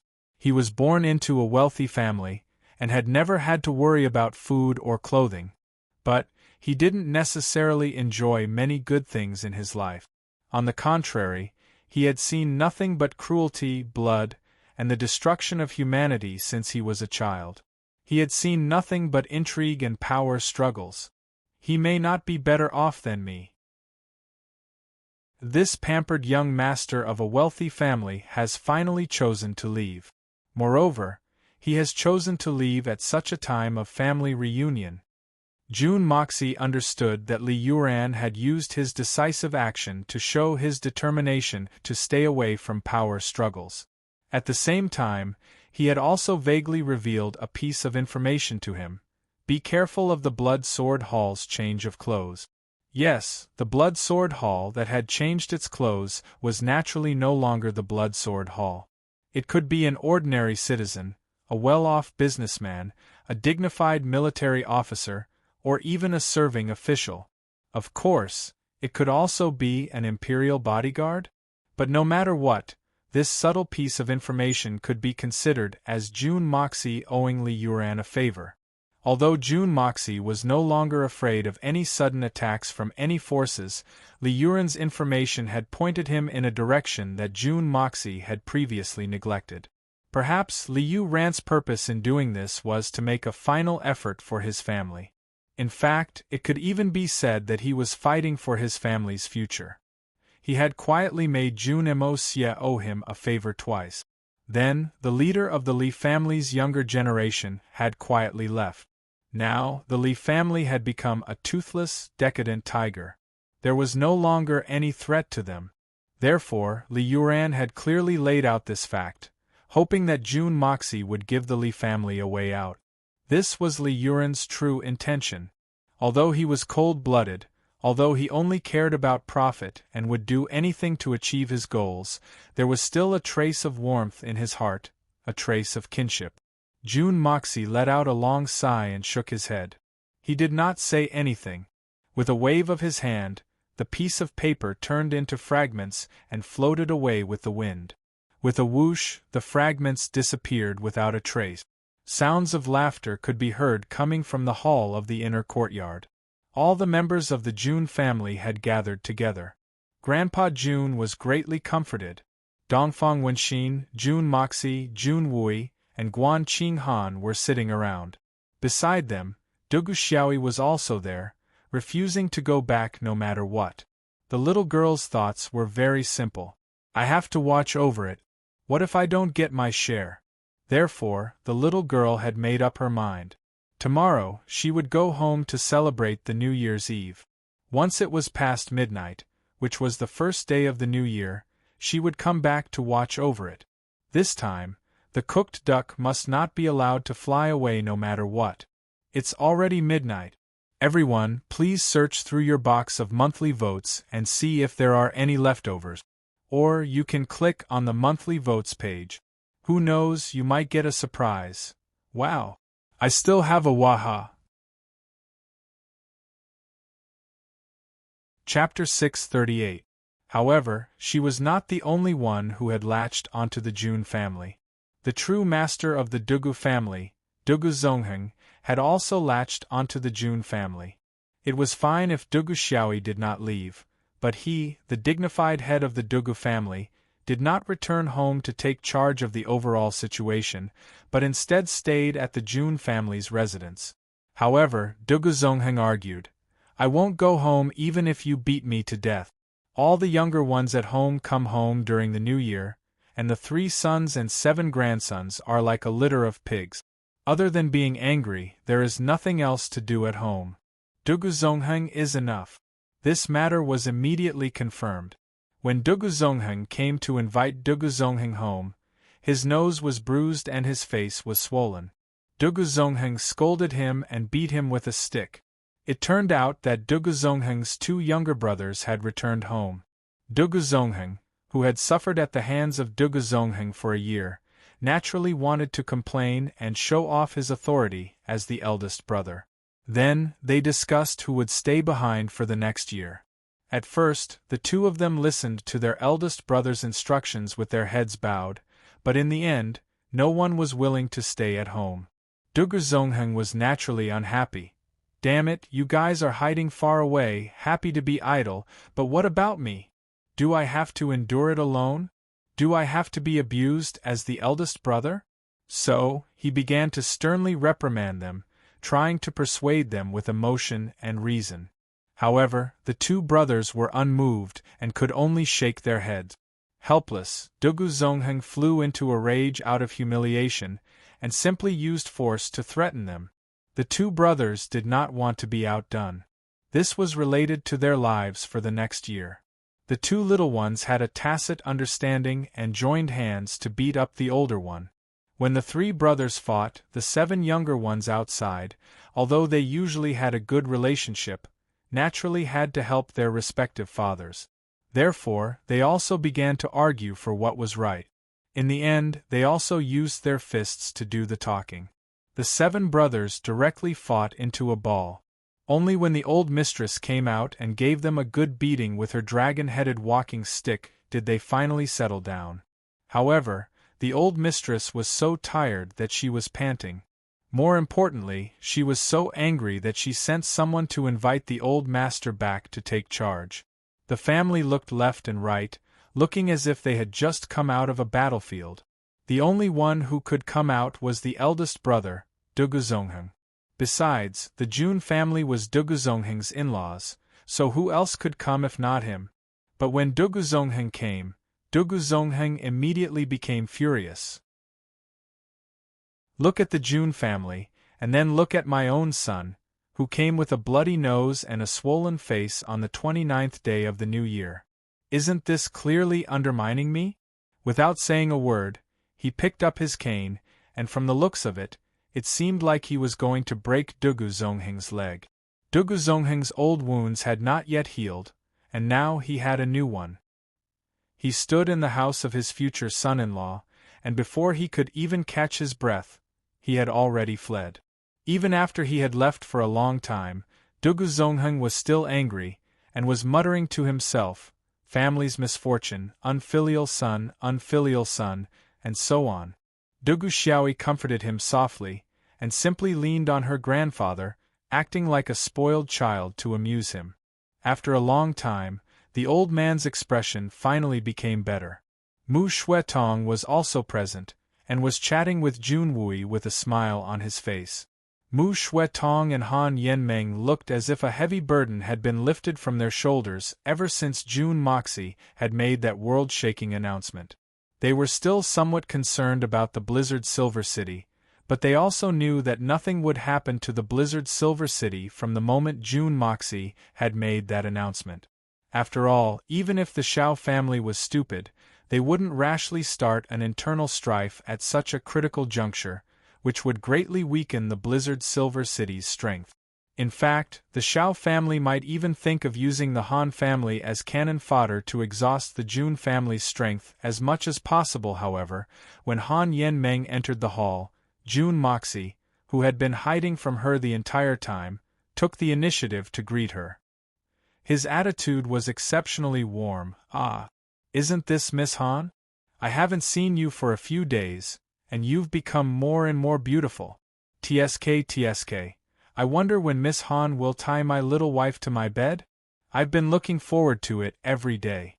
I've been looking forward to it from the stars and the moon, and I've been looking forward to it ever since. So, you should hurry up and make it happen." Han Yenmeng's face turned red. She was so ashamed that she almost wanted to run away. There was no need to mention the regret in little Princess Han's heart. She really shouldn't have bet with this guy that day. This guy is too treacherous. He had already dug a trap for me to jump into.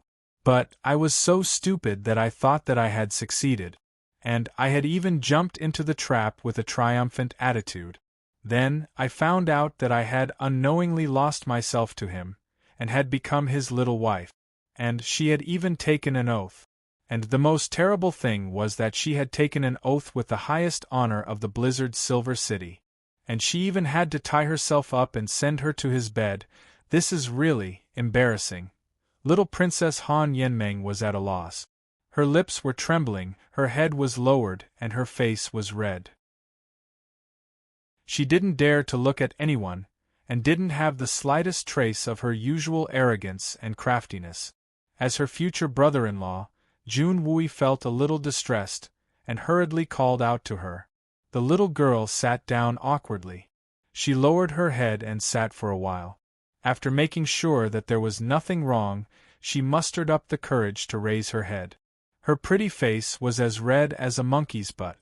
But, when she saw that Jun Moxie wasn't paying attention, she fiercely glared at Jun Moxie. Jun Moxie turned around and immediately shouted, "How can you be like this? The bet is already over, but you don't want to fulfill it.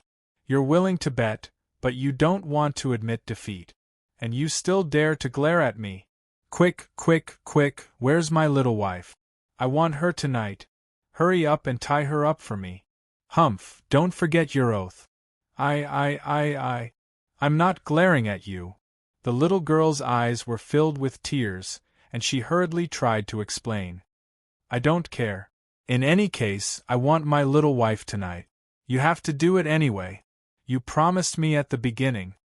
Jun Moxie smiled evilly. He looked at her with a proud expression and said, "Ah, it's so comfortable. I can consummate my marriage with my little wife tonight. It's really fascinating to think about it. No wonder everyone says, it doesn't matter if you're rich or not. Marry a wife and celebrate the new year. This is the truth. Consummating your marriage with your little wife on the eve of the New Year's Eve is a perfect example of double happiness." Han Yenmeng's eyes turned red and she burst into tears. Her small mouth opened wide, and she cried in a heartbroken manner. Jun Wui and Mu Shuetong hastily tried to console her. But they knew the whole story. So they rebuked Jun Moxie. Jun Dashao spread out his hands with an innocent look on his face. What little wife? Dugu Xiaoi suddenly became vigilant. She looked at Jun Moxie with her big bright eyes. Brother Mo Xie, where did you get this little wife? How come I don't know who she is? I want to go and see. The little girl's face was full of murderous intent. Jun Moxie's scalp went numb. He had been trying to take advantage of her just now. How could he have forgotten about the situation in front of him?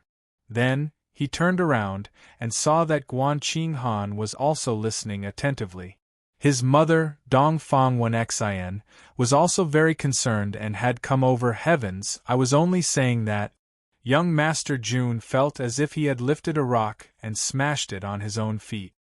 What's going on? Dongfang Wenxian sat down and asked his son with great interest, which family's girl is it? When did you get a little wife? Actually, it's like this. Jun Moxie saw that Han Yenmeng was in Mu Shuetong's arms, and didn't dare to raise her head. So, he lowered his voice and explained. It seems that these three women won't let me off if I don't explain things clearly today, haha. Dugu Xiaoi giggled and trembled. You're saying that she pestered you to make a bet. Then, she dug a pit for herself. She lost herself to you, and became your little wife? Isn't this too creative? Jun Moxie's face turned bitter. He helplessly spread out his hands. That's the whole process. In fact, I felt very helpless. Who doesn't know that you're a cunning schemer? Guan Qinghan snorted. Her tone was quite unkind. Maybe you saw that the little girl was pretty, and your heart was already moved. So, you used this as an excuse to set up a trap. I'm innocent. I'm innocent. I'm such a pure, upright, and noble gentleman. How could I do such a thing? Jun Moxie's words made the entire hall burst into laughter. If this kid can be described as pure, upright, and noble gentleman, then everyone in the world is a saint, so that's how it is. Dongfang Wenxian beamed with joy. You're my son. You're really good at picking up girls. Haha. But little Meng is too pitiful. She carelessly lost herself. Dugu Xiaoi came back to her senses. She pouted and said, she tied herself to the bed. I thought that I was stupid enough.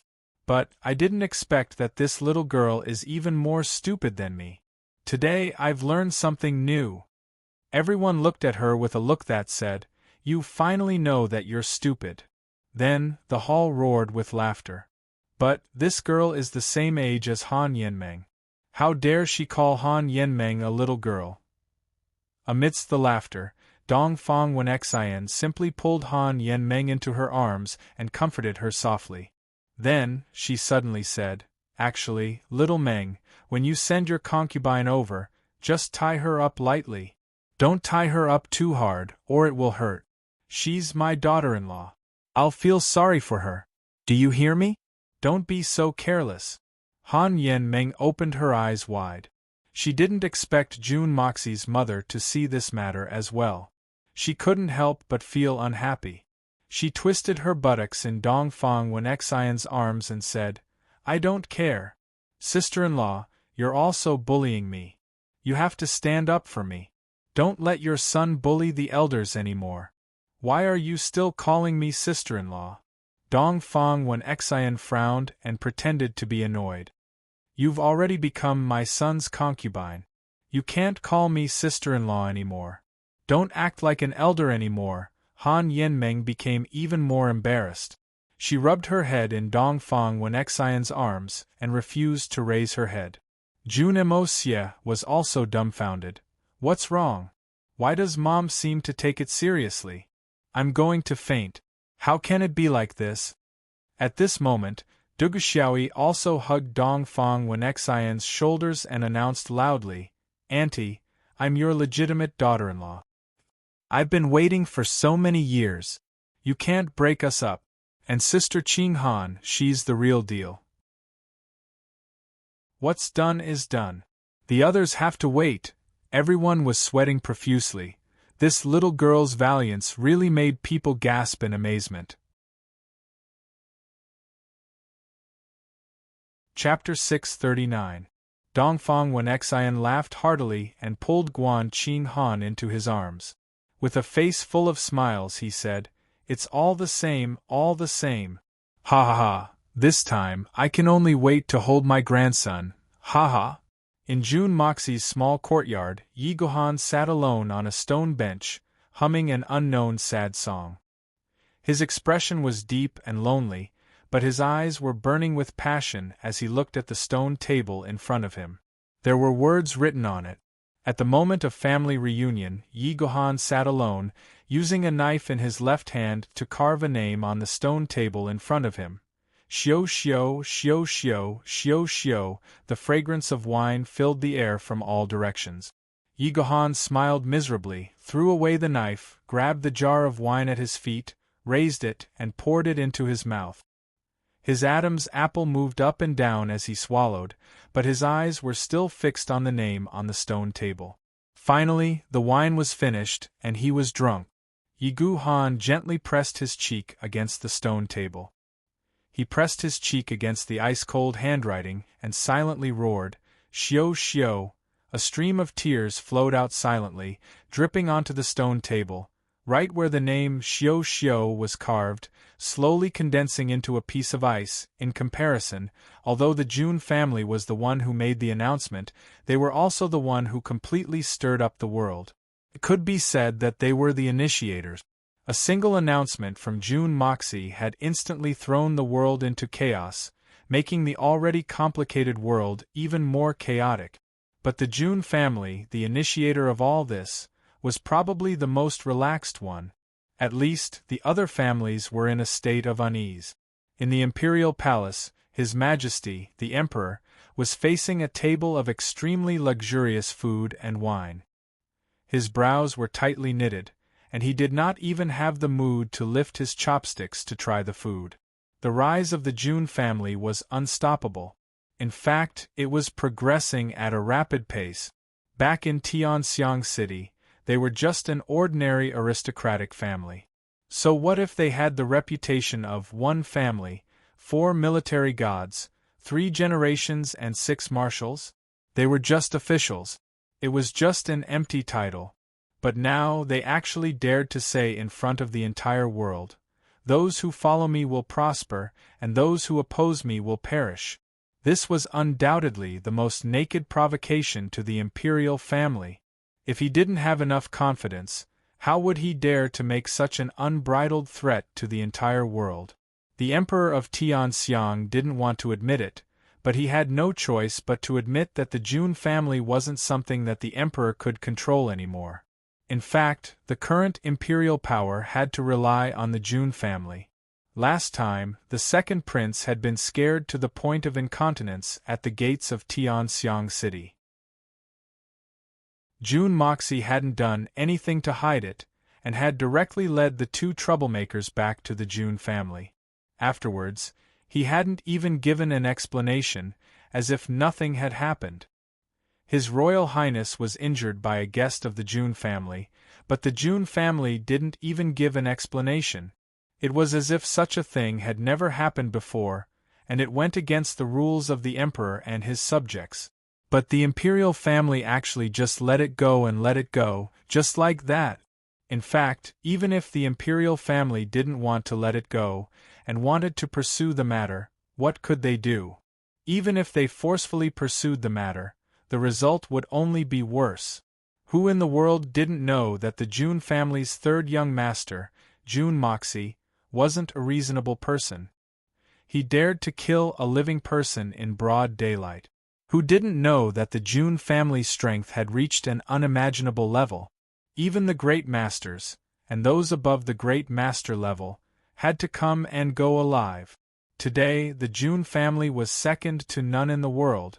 Even if they faced the formidable strength of the 3 Holy Lands, they could still force them to return in defeat, let alone others. So what if it was the imperial power?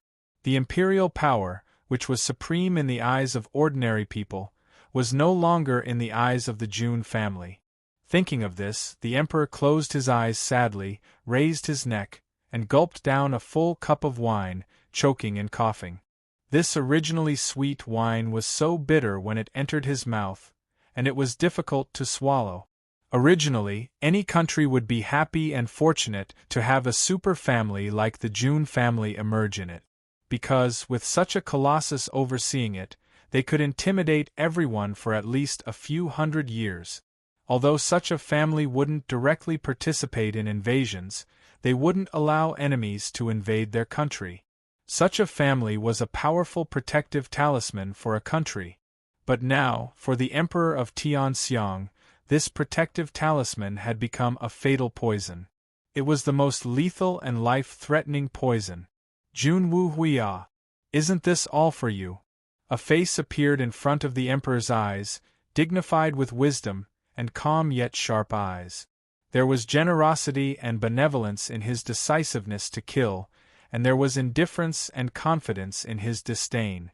The god of war, Jun Wu Hui. The general in white. Do I regret it? Do I regret it? If I didn't make that decision back then, wouldn't the Jun family be my greatest help now? His Majesty shook his head bitterly. I don't regret it, yes, I don't regret it. I would still choose to do the same thing if I could do it all over again. Because I am the Emperor. I will never allow such a thing to happen.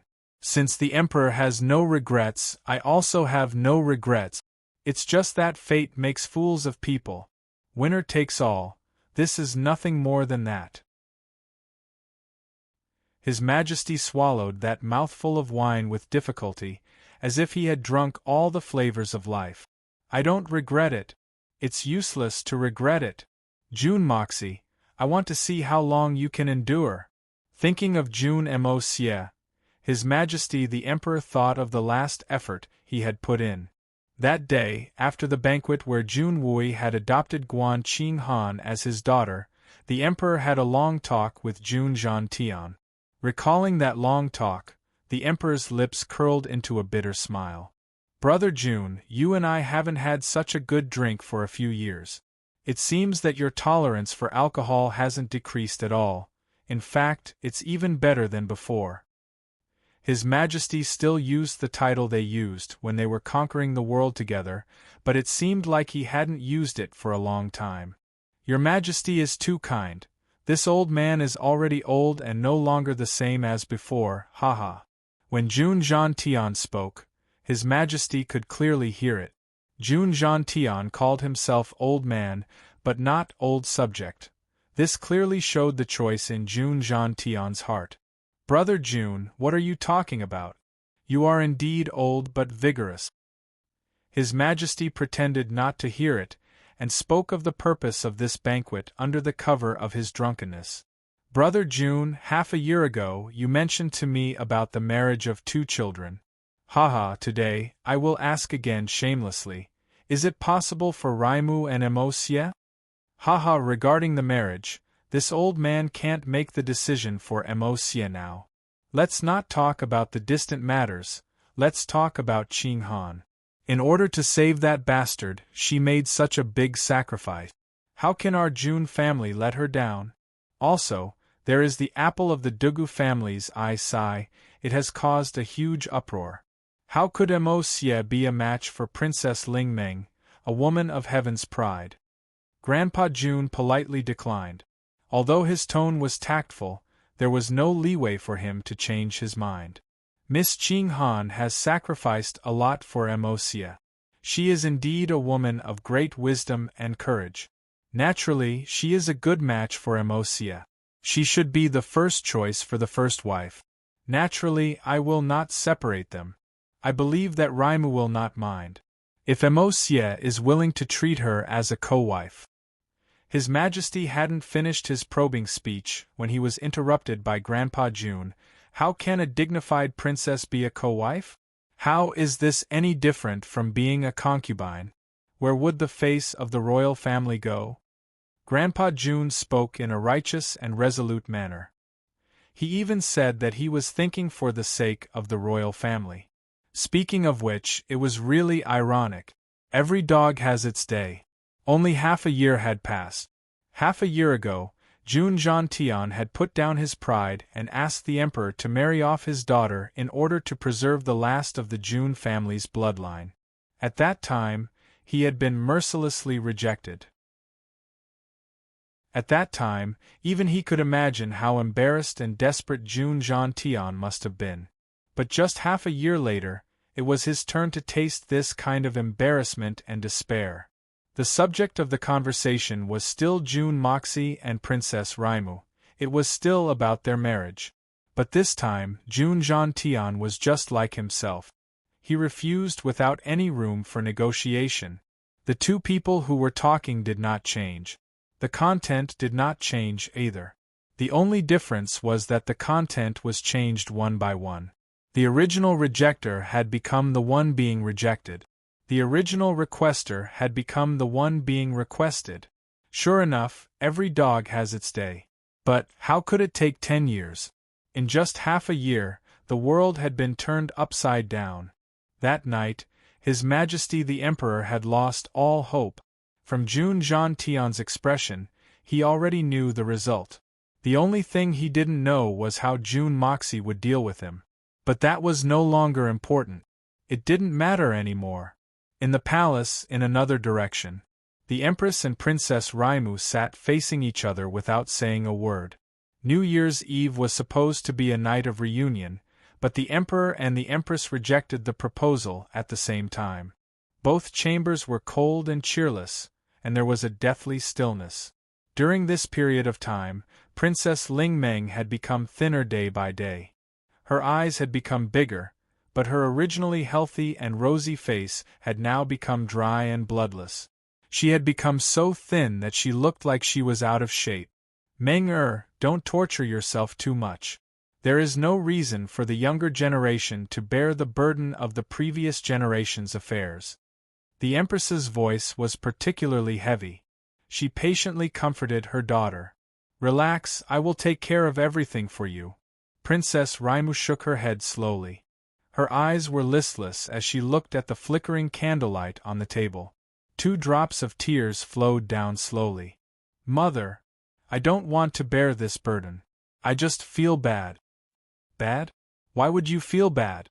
Murong Xiao looked at her daughter in a daze. She was extremely surprised. Princess Raimu's face was sad. She murmured, Sin, this is the sin of my previous life. How did things turn out like this? How did it turn out like this? How did it turn out like this? Her usually beautiful eyes were devoid of any spirit, only endless confusion and sadness. Chapter 640. As soon as the words came out, even Murong Xiao herself felt that it was impossible. Her daughter had always thought highly of herself and looked down on all the men in the world, including Li Yuran. Although Jun Moxie's status was extraordinary and his strength was even more amazing, these amazing changes all happened in a very short period of time.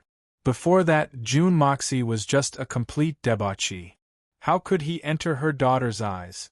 Moreover, the number of times they met each other could be counted on one hand. At most, they met occasionally when her daughter visited Yigahan. Other than that, they had no other contact, so it was really difficult to link them together. Princess Raimu opened her mouth and lowered her head. No. Although she denied it, it was particularly difficult for her to say it. Before the words left her mouth, a drop of tear fell on the back of her hand. That day, Uncle Yi was seriously injured and dying. Only Jun Moxie could save him. I begged in vain, so I had to make a blood oath. As long as he could keep Uncle Yi alive, then I am willing to marry him, to be his wife or concubine. There's such a thing? Although the Empress also knew that it was the Jun family who saved Yi Gohan who was seriously injured that day, she did not know the whole story. Especially since this was the first time she heard of this secret, she could not help but open her eyes in surprise. Princess Ling Meng's eyes were filled with tears. She looked at her mother with an indescribable bitterness. Mother, my heart is very bitter. It's very bitter. I only knew that Jun Emosia was the one who saved me. He was also the one who protected me. The mysterious knife-throwing master. It turned out that Jun Moxie's strength was already outstanding. At that time, he was already at the peak of Tianxian. The Empress was so shocked that she was speechless. Since that day, I have been paying attention to every move of Jun Moxie. I did not let go of any information. I even took out all his previous bad behavior and analyzed them one by one. Mother, now I realize that I am really not as good as Xiao Yi. Xiao Yi can see the good in him, but I can't. I can't see it at all. Too many things were isolated from the inner court of the palace. No matter what they wanted to know, they could only rely on other people's mouths to tell them, and the truth was forever shrouded in a thick fog. We can't see through loyalty, treachery, virtue, and stupidity at all. The so-called good and bad character is also groundless and hard to judge. Princess Ling Meng smiled self-deprecatingly. Mother, I remember when I was young, you once told me that the imperial palace is the most glorious place in a country, but it is also the darkest place. It is also the most depressing place. At that time, you would often cry. I don't know why, but at that time, I felt that as the emperor's daughter, I had a noble status, far above ordinary people. How could I feel depressed? But now I finally understand that the palace is not just what you said, it is also the most hypocritical and filthy place in the world. The people who live in this palace are basically a bunch of fools. No matter how smart a person is, once they enter this place, they will eventually become a fool. So much so that they can't even control their own future. They live their whole lives in hypocrisy and lies, unable to see the truth at all. Mother, this is such a sad thing. The Empress stared blankly at the flickering candlelight and sighed deeply. The candlelight flickered in her eyes like a once-beating dream. As her daughter spoke, she once again thought of the past that she thought she had long forgotten, that lofty and unyielding young man and that pure and beautiful young girl, the sunshine of spring, the fragrance of autumn flowers, the mossy path that they once walked side by side, and the warm embrace that they once snuggled up to. Unknowingly, her eyes were filled with tears.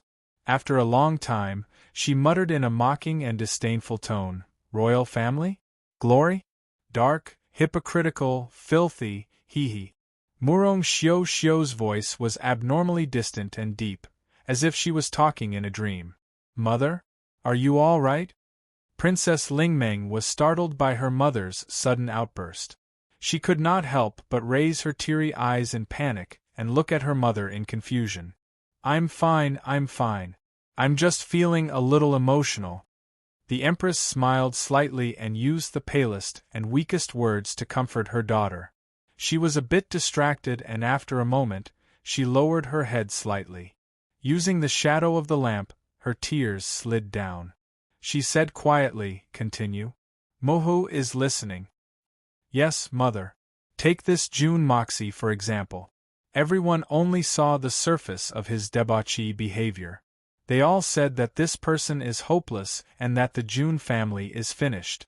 If Grandpa Jun dies today, the Jun family will be destroyed the next day. One person said it, 2 people said it, and 100 people said it. Jun Moxie's reputation as a debauchee was built up. Now that I think about it, weren't those people who said it all gloating over the misfortune of the Jun family and adding insult to injury? If Jun Moxie had really shown his talent since he was young, then he would have been long gone from this world." Princess Raimu said sarcastically, "At least my father couldn't tolerate it. He couldn't tolerate the rise of another Jun Wuhui, right? Even more so, an existence even sharper than Jun Wuhui?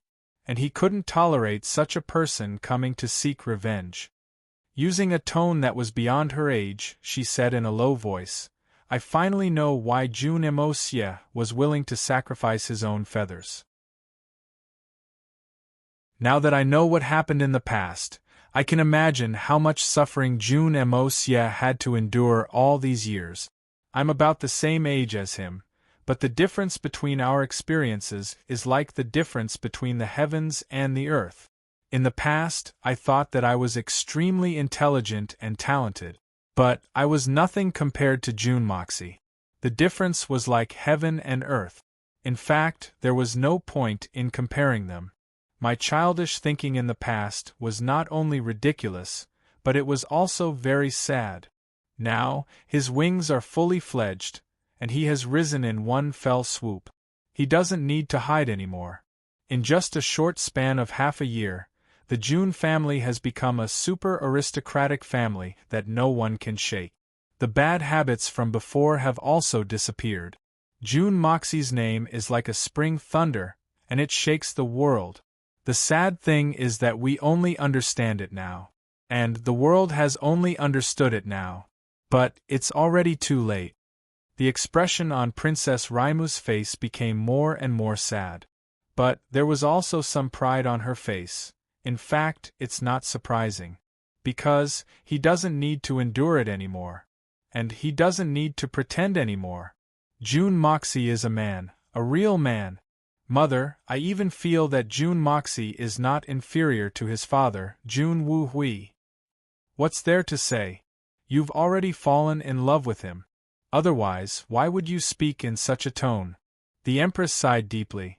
But, Meng-er, how did you fall in love with June Moxie? Haven't you always looked down on him? Is it because of a vow? Isn't that too childish? Marrying him and falling in love with him are two completely different things. This is a dead knot that can't be untied. There's absolutely no hope. Meng-er, what do you want me to say? It's because I hate him that it's easy to change, right? Princess Raimu's expression was somewhat perplexed. Mother, do you know this kind of feeling? What you thought was just a small character crawling on the soles of your feet turned out to be a giant dragon that soared above the 9 heavens and ruled over all living things on earth. When a person that you don't even want to look at turns out to be someone you've misunderstood and wronged. What kind of feeling is this?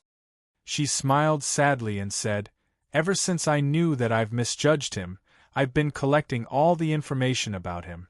I've tried to infer his true intentions and motives from everything he's done in the past and everything he's said to me. Then, I've considered the June family situation and the general in White's enmity at that time. I've realized that everything he's done has a deeper meaning. Every word he's said has been carefully thought out to suit the environment and atmosphere at that time. Mother, this is wisdom.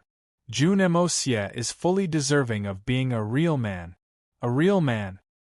It's easy for a person to drag out an ignoble existence, but it's difficult to endure humiliation. It's just a quick move to die for justice, but it's too difficult to silently endure and even cooperate with other people's contempt. He has peerless talents, but he treats himself like a clown for the sake of his family and hatred. It's too difficult. At least, I can't do it. I can't bear so many supercilious looks, so June Moxie is even more noble. So, as I investigated, I slowly fell into it bit by bit. Just like that, I fell into it. Empress Mother. A man like this is the man of every woman's dreams. How could I be an exception? It's not about the blood oath. I've already treated him as the only man I've acknowledged in this life. Princess Raimu said faintly, but when she raised her head stubbornly, her face was filled with tears. I know that there's no hope, not even a little bit. Because of this, I said it out loud. Ever since Father mentioned it to me, I knew that there was no possibility between me and him. How can he accept me? But I can't accept it. I really can't accept it. I really can't accept it. Mother, I can't accept that my feelings are gone with the wind. She cried out bitterly. Back then, everyone was trying to deceive me. Everyone was bad-mouthing June Moxie in front of me. Old Duke June came to propose marriage, but was rejected by Father. Although I wasn't willing at that time. But if I had known the truth earlier, I would have agreed to it. I would have tried to atone for Father's sins. I would have repaid for the sins we've committed. Even if he doesn't accept it, I was once his wife after all, and I also had him. Do you know, ever since I found out about the suffering he had gone through, my heart ached. Every time after the investigation, I want to hug him in my arms and comfort him. As a man, it's not easy for him. No matter how strong a man is, there will always be a moment of weakness. I really want to be the one to accompany him at that moment.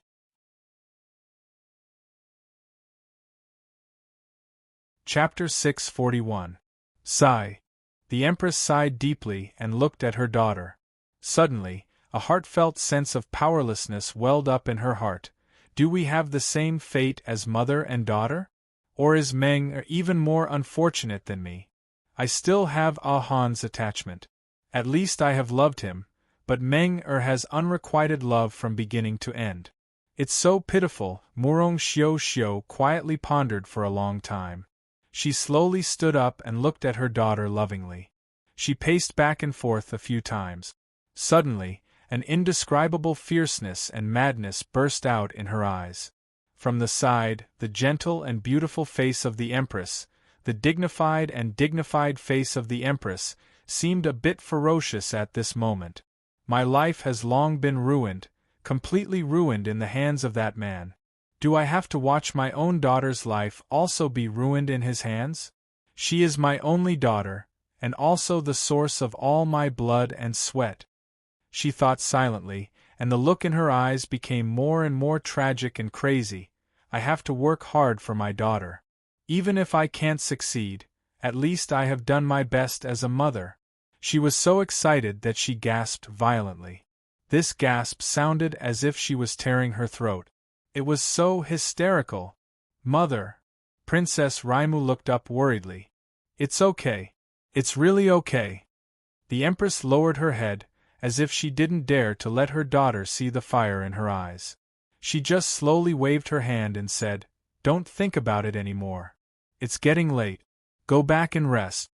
The Empress' heart seemed to shatter as she watched her daughter obediently and sadly disappear from her line of sight. Gritting her teeth, her cheeks puffed up as she finally made up her mind.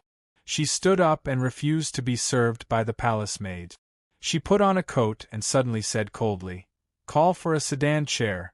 I want to leave the imperial palace and go to the June family. Your Majesty, it's already late at night. The maid looked at her in fear.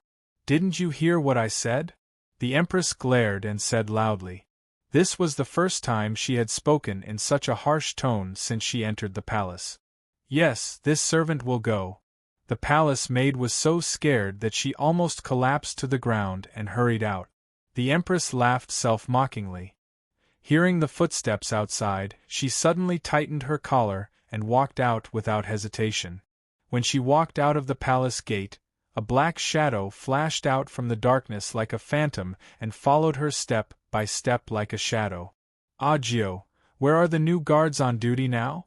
Before the Empress got on the sedan chair, she asked in an extremely indifferent tone. I heard he wasn't on duty. They were all in the Imperial Guard camp and formed their own brigade. That group of people were all very arrogant and their skills were also very good. Usually, I don't see them do anything, but recently, they've been quite well behaved. The shadow-like Aju pondered for a moment before replying cautiously. You've only started behaving since half a month ago, right?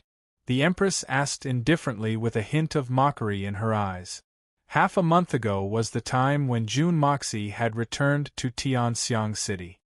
Yes, and they've been in the 3 battalions since then. They haven't come out, no one has come out, Aju replied carefully. He didn't dare to look at the Empress' face because he could hear the gloominess and bloodthirst in the Empress' tone. Ah, the Blood Sword Hall was behind the Yi family's massacre, wasn't it? The Empress lowered her voice and asked. Yes, but almost everyone in the capital knew about it at the time. So, it wasn't a secret at all, Aju replied in astonishment. Only then did he realize that the Empress had already boarded the carriage. The wind was cold, and it was already the latter half of the night. There were no stars or moon as the carriage rolled out of the palace gate. What did you say? The Empress went to the Jun family at a time like this? The Emperor frowned. His face was frighteningly gloomy. He had drunk a lot of wine and his head was drooping weakly. But he suddenly raised his head as soon as he heard these words. His eyes shot out a hawk-like gaze. Fierce and cruel. Yes. The guard knelt on the ground and didn't dare to raise his head. I know. You can go now. The Emperor leaned back and closed his eyes tiredly. His fingers gently rubbed the space between his eyebrows. The ruthless look on his face became more intense, and his breathing became more rapid. He murmured, "She went to the Jun family at a time like this? Why? The more he thought about it, the more panic flashed across his face. Then a hysterical look emerged on his face. He roared in a low voice, "Why can't I go at a time like this? Why are you going now? Are you trying to sell me out? Murong Xiao, I've tolerated you for a long time. For a long time." He roared loudly. The alcohol had eroded his eyes into a blood-red color, and he looked ferocious. Then, he suddenly said decisively, "Someone, ask Mr. One to come here. Brother One, I want to ask you to do something for me. Please." The elegant Mr. One had a smile on his face. He had just arrived, and the Emperor had already made a request. "How could I dare? What's the matter?" "Oh, this old man has come here today to inform His Majesty of something." Mr. One smiled as he looked at the Emperor. "Mr. One also has a matter? Please speak first, Mr. One." His Majesty had a smile on his face. But the muscles on his dignified face were faintly twitching. His 3 strands of beard were also trembling slightly. His eyebrows were brimming with murderous intentions. "This old man will leave the Tianxiang Imperial Palace tomorrow, and return to the Great Golden City. I won't be the only one returning this time. The entire Xian continent's people who have been stationed in the various imperial palaces will be withdrawn starting tomorrow. We won't meddle in worldly affairs from now on," Mr. One said with a smile. "This old man will leave the Tianxiang Imperial Palace tomorrow, and return to the Great Golden City. I won't be the only one returning this time. All the people who have been stationed in the Xian continent's imperial palaces will be withdrawn starting tomorrow. We won't meddle in worldly affairs from now on. We won't meddle in any form or by any means," Mr. One said with a smile. "What? How?" His Majesty suddenly stood up. He looked at the man in front of him in disbelief. He couldn't believe his own ears. "I'm sorry, but it's true," Mr. One said in a serious tone. His indifferent words had thoroughly shattered the Emperor's last shred of hope. "Why has such a decision been made so suddenly? I ask Mr. One to explain clearly." His Majesty slowly sat back down. His face exposed a trace of bitterness as he asked in a low voice, "I don't know about this. This decision has been made by the highest level of the Golden City. I'm powerless to do anything about it." Mr. One looked at the man in front of him. "Your Majesty, you take care of yourself." Take care of yourself. What do I need to take care of myself?" His Majesty chuckled. His face was full of loneliness. He slowly shook his head and said in a low voice, "I've been governing the country cautiously and conscientiously. I've been handling official affairs day and night. I'm afraid that I've been handling them more than I had in the past few years. I don't have much time left. So, I'll naturally do my best to handle them well. I'll go and have a drink with Jun Wuhui, right? Wrong? This is ridiculous. Ha ha ha." He was laughing, but his eyes didn't have the slightest hint of a smile. Instead, they were filled with sorrow. "The Crown Prince?" Mr. One frowned. "Mr. One, it's time to leave. So, let's decide on the successor today. The first prince will be the Crown Prince." His Majesty sighed deeply. A look of powerlessness flashed in his eyes. "He's the only one among the 3 princes. The other 2 are unworthy." "Your Majesty, are you worried that Jun Moxie will take revenge?" Mr. Wen asked. Mr. Wen, do you think that Jun Moxie won't take revenge? Or will he never find out the truth? His Majesty asked back. Paper can't wrap up fire. So what if he can't find any evidence? Does he still need any evidence? Mr. Wen smiled and said in a heavy tone. Brother Wen, I believe that after you leave this time, the two of us will never have the chance to meet again in this lifetime. His Majesty's words were extremely sorrowful. He turned his head and looked at the dark night outside. Then, he slowly said, You and I have been living together for so many years. We may not be brothers, but we are like brothers. How can Brother Wen bear to leave? Mr. Wen became silent for a long time. Then, he sighed and said, Actually, I don't want to leave. You haven't treated me as an emperor in these years. I've been indebted to you. But I don't know how to repay you. Brother Wen, I want you to do something for me. His Majesty suddenly raised his head. His eyes were filled with madness. His murderous intention flickered in them. You'll leave tomorrow. Just take it as a parting gift to me before you leave. Please. Please speak, Your Majesty. I've been living in the Imperial Palace for so many years, and I've been feeling very restless. I'm about to leave. So, I'll feel a little relieved if I can do something for Your Majesty. Mr. Wen was silent for a moment. Then, he resolutely replied. The Empress left the palace a moment ago. She went to the Jun family. His Majesty's voice was hoarse. It was mixed with deep pain and helplessness. She has been in a cold war with me all this time. She looked at me as if she was looking at an irreconcilable enemy. I've put up with her for 18 years. And she's going to the Jun family at this time. And she's going to the Jun family at this time. The Emperor of Tianxiang, Yang Huaiyu's voice sounded like that of a wounded beast. He was growling in a low voice. His face had become extremely distorted. He had become extremely ferocious. His hands were tightly clenched into fists. 18 years. I've put up with her. I've loved her crazily. I've been infatuated with her. But I've never been able to get even the slightest bit of her sincerity. I've been guarding this shell of mine.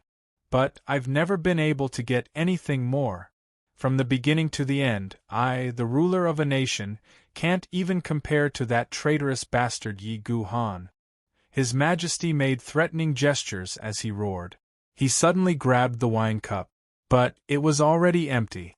So, he threw it aside in annoyance. Then, he picked up the wine pot and gulped it down. Chapter 642. Bang! The jug of wine fell on the table, and issued a crisp sound, and now, she has left me for the Jun family. The Jun family, what kind of place is that? Everyone there wants me dead. They all want me dead. And she has gone there on the eve of the New Year's Eve. The blue veins on his forehead bulged and throbbed. He took a few deep breaths and finally burst out, Moreover, Yi Gu Han is waiting for her there. He's waiting for her in agony. Mr. Wen remained silent. He couldn't meddle in the secret affairs of the imperial family. In fact, he didn't want to meddle in them. The only thing he could do was to listen. Right now, His Majesty lacked someone to listen to him. Therefore, he played the role of the Emperor faithfully. My life is coming to an end, and it could be extinguished at any time. That brat Jun Moxie will never let me off. The Emperor was panting heavily as a look of madness flashed in his eyes. He was pacing back and forth in the room. He didn't have the grace and dignity of the past. In fact, he looked like a lion that had been locked in a cage, impatient and furious. Kill her! He suddenly stopped, stood still, and spat out these words from between his teeth. His eyes were bloodshot. Mr. Wen was horrified. He raised his head, and looked at the Tianxiang Empire's emperor in disbelief. This man had obviously been tortured to the point of collapse. Kill her! The emperor repeated. But, his words were even clearer this time. His eyes flashed with a cold, cruel light. In fact, it seemed as if he had personally destroyed the thing he loved the most. He fixed his eyes on Mr. Wen, and suddenly took 2 steps forward. Then, he grasped Mr. Wen's shoulders tightly, and spoke in a desperate voice, "Brother Wen, please help me kill this slut." Mr. Wen was shocked speechless. The Emperor had asked him to do one last thing before he left. And that one thing was to kill his Empress. He had killed a woman whom he had loved to death just a moment ago. In fact, he had fallen madly in love with her. What a preposterous thing this was! Why? Mr. Wen's voice sounded dry and hollow. Why? Ha ha ha ha! His Majesty looked up to the sky and laughed maniacally. He said loudly, "Since ancient times, the winner has always been king and the loser has always been in the wrong. If the Jun family didn't rise, then the Jun family would have naturally died out in Tianxiang. And the wealth left behind by the Jun family would have naturally belonged to the nation. When that time comes, I will no longer have to worry about someone trying to usurp the throne, nor will I have to worry about my reputation as a god of war. I will even have the strength to sweep through the world.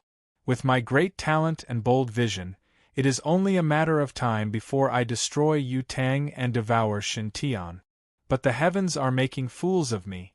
The Jun family has produced Jun Moxie, and all my efforts have been wasted. Now that things have come to this, there's no point in saying anything more. I participated in the murder of Jun Moxie that day. It's understandable that Jun Moxie came to kill me to avenge his father. I don't blame him. No, don't blame him? I hate him. Motherf *Ker, who is he? If Jun Wuhui died, then so be it. I am the Emperor of Tianxiang. What right does he have to avenge me? Yang Huaiyu was drunk, and his words were incoherent. But, he still said fiercely, I am the Emperor and he is the subject. The Emperor and the subject are like father and son. If the Emperor wants the subject to die, the subject has no choice but to die. This is the norm. What right does the Jun family have to avenge me? Even if I kill him with my own hands, it's still the Jun family's glory. Revenge? Bastard! How can they take revenge on their own emperor?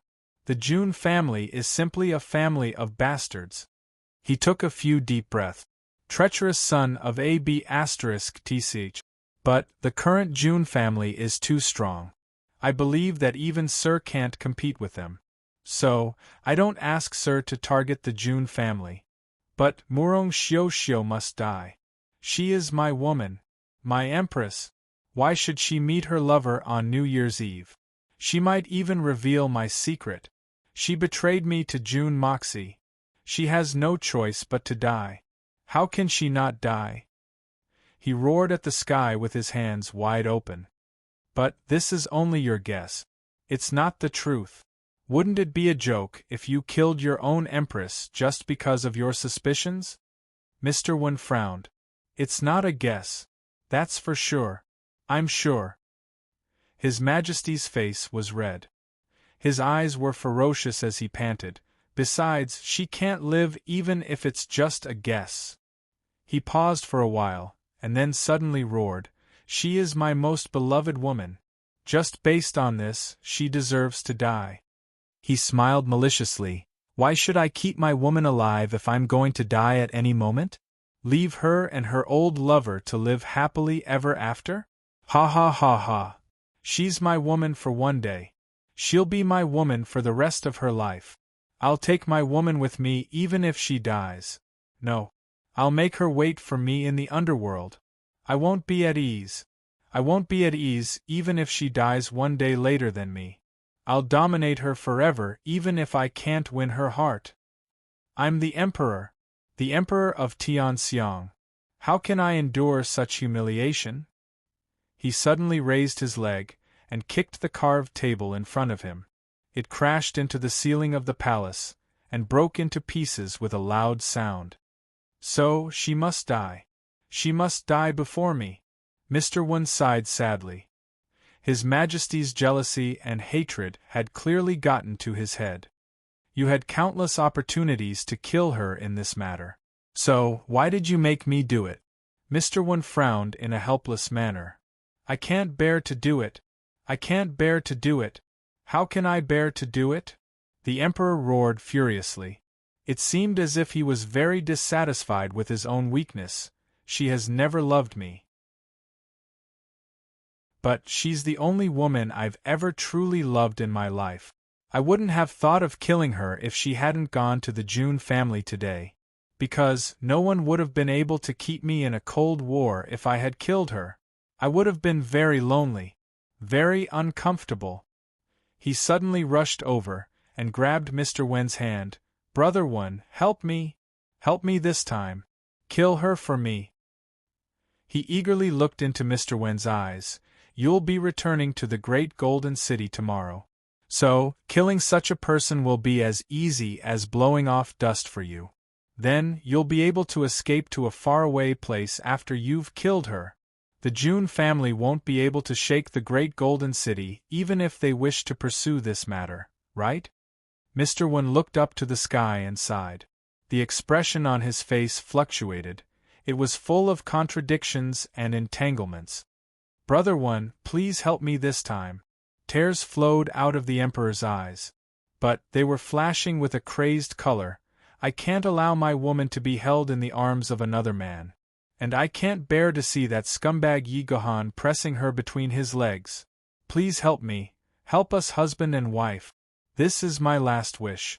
And it's also the only request I'll make of you since we've known each other for a lifetime. All right. Mr. Wen thought for a long time. Then, he finally agreed with great difficulty. It was obvious that this was a very painful decision for him. I'll go. But I'll leave after I kill her. And I won't come back. Thank you, Brother Wen. The Emperor bowed deeply and said, She has just left the imperial palace. So, she shouldn't have gone far yet. So, she shouldn't have reached the June family yet. Brother Wen, you should be able to make it in time. I'm counting on you. Now? Mr. Wen's eyes narrowed. Now. The Emperor nodded deeply. Good. Mr. Wen's thin face revealed a trace of anger. His calm and indifferent face twitched a little as he slowly said, I, Wen Songyu, have lived an upright life. And I've never done anything wrong to anyone. But I'm about to leave this world forever. And the last thing I'm going to do is to kill a woman who has no enmity with me. In a dark corner outside the palace, a slender and graceful figure was trembling all over. Her eyes were filled with tears as she quietly retreated. She slowly moved out of the palace.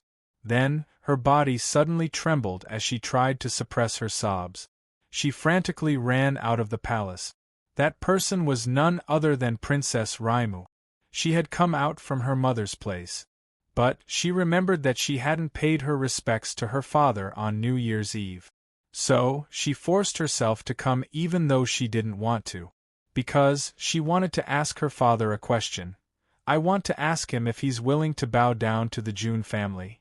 Is he willing to repent to Jun Wuhui? In this young girl's dreams, as long as my proud father is willing to bow down to me, will this hatred be alleviated? But as soon as he arrived here, he heard his father's loud roar. Finally, his curiosity was aroused. He quietly waved his hand to summon the guard over, and then asked him to leave. He stood in the position of the guard. Originally, he wanted to hear why his father was unhappy, but he didn't expect to hear such a thing. This was like a bolt from the blue for her. The imperial father that he had respected the most since he was young was actually going to kill his beloved imperial mother. This cruel reality almost made Princess Raimu faint on the spot. But she didn't dare to faint. In fact, she was afraid that she wouldn't be able to hold on. Because her mother was in danger. She had always thought that her father was dignified and benevolent. He doted on her. He was a good emperor and a good father. But she had seen her 3 brothers fight for the throne. And all of this was planned by her father. So, her view of him changed a little. Then, she found out about the death of Tianxiang's white commander, Jun Wu Hui. And her father had played an extremely dishonorable role in it. And a knot had formed in her heart. But, Princess Raimu's heart had finally turned to ashes today. All of her hopes and fantasies had been destroyed. So, my father is such a person after all. He's extremely selfish, cruel, cold, paranoid, and a complete pervert. He killed my mother. And he hired someone to kill her. Such an unimaginable thing happened right in front of my eyes. A husband wants to kill his wife because of jealousy and suspicion. His most beloved woman. An emperor wants to kill the empress because he suspects that his woman will be enjoyed by someone else after his death. This is the most ridiculous joke in the world. Princess Ling Meng ran for quite a distance before crying out loud. She ran and cried until she reached the imperial stables. She tore off the reins of the horse and mounted it. She clamped her thighs together and whipped the horse's buttocks. She shouted at the top of her lungs, "Jia!" The horse neighed. Its front hooves left the ground.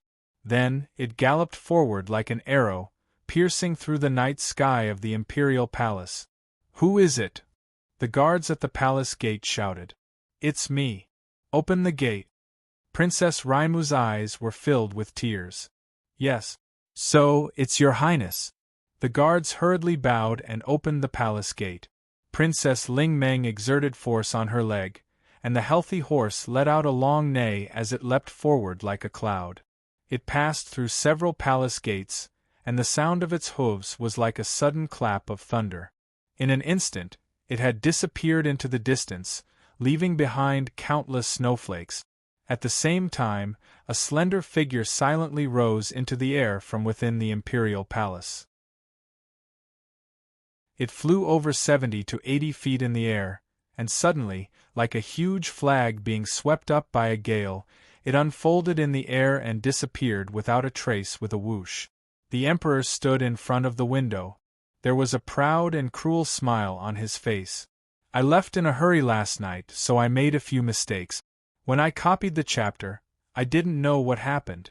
I copied it twice and clicked on the edit button, but it still went back. I repeated more than 90 words. The second mistake was that I wrote the wrong words in the chapter. Already updated became first updated. I was speechless.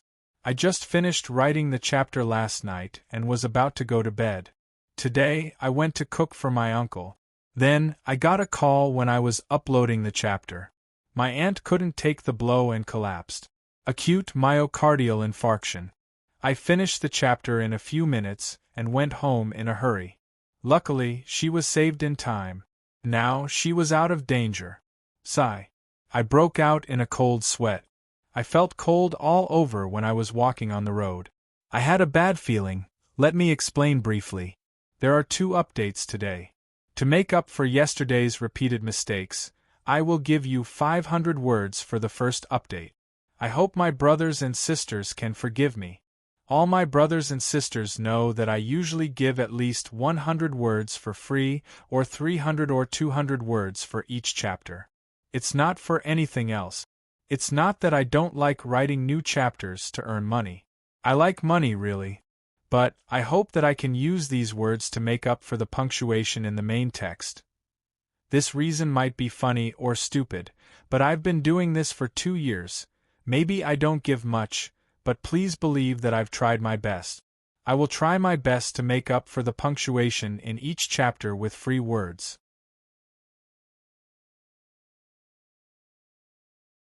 Chapter 643. Your Majesty, the princess's face was full of tears just now. She rushed out on her horse and was in a bad mood. We did not dare to stop her. The guard at the door came to report. Raimu. The emperor was startled. He suddenly sneered and said, "Both mother and daughter are going to abandon me to meet their lover? Haha, forget it, don't worry about her. Bring me wine. Today I want to celebrate." Yes. The cold wind whistled through the air, and the dust-like snowflakes were blown up into the air, fluttering in the air. This was the most prosperous street of the Tianxiang city, but at this moment it seemed somewhat eerie. Under the protection of 100 guards, a small yellow sedan chair, decorated with tassels and ribbons, moved forward at a steady pace. Murong Xiao Xiao's beautiful face flashed with hesitation and struggle. Do I really have to do this? The next moment, a lonely and desolate man seemed to appear in front of her, but his eyes that had been filled with despair for a long time were still affectionate and passionate. Little Han. A trace of heartfelt tenderness appeared on Murong Xiao Xiao's face. Although she had never shown such an expression when she saw Yi Gohan, every time she heard his name in the dead of night, she would feel bitter in her heart. It was also because of this bitterness that she felt that she was still a person, and a woman at that. This deep affection had tortured the three of them for their entire lives. It became a nightmare and an eternal scar in the heart of Tianxiang Empire's Yang Huaiyu. It had also become an everlasting memory in the hearts of Murong Xiao Xiao and Yi Gohan. In this quiet night, Murong Xiao Xiao found herself strangely recalling too many things from the past. The deep feelings of the past, the solemn vows of eternal love, all of them were still vivid in her mind.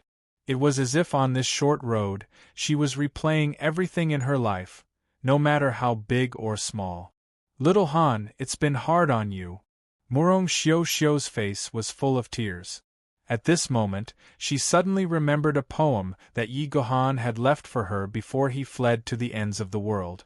She could not help but smile miserably. She took out a plain white handkerchief from her bosom.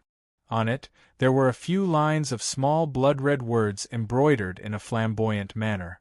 I don't regret this life's deep affection, I'm willing to wander alone. I hate that lovers are only in dreams, I'd rather betray the heavens than you.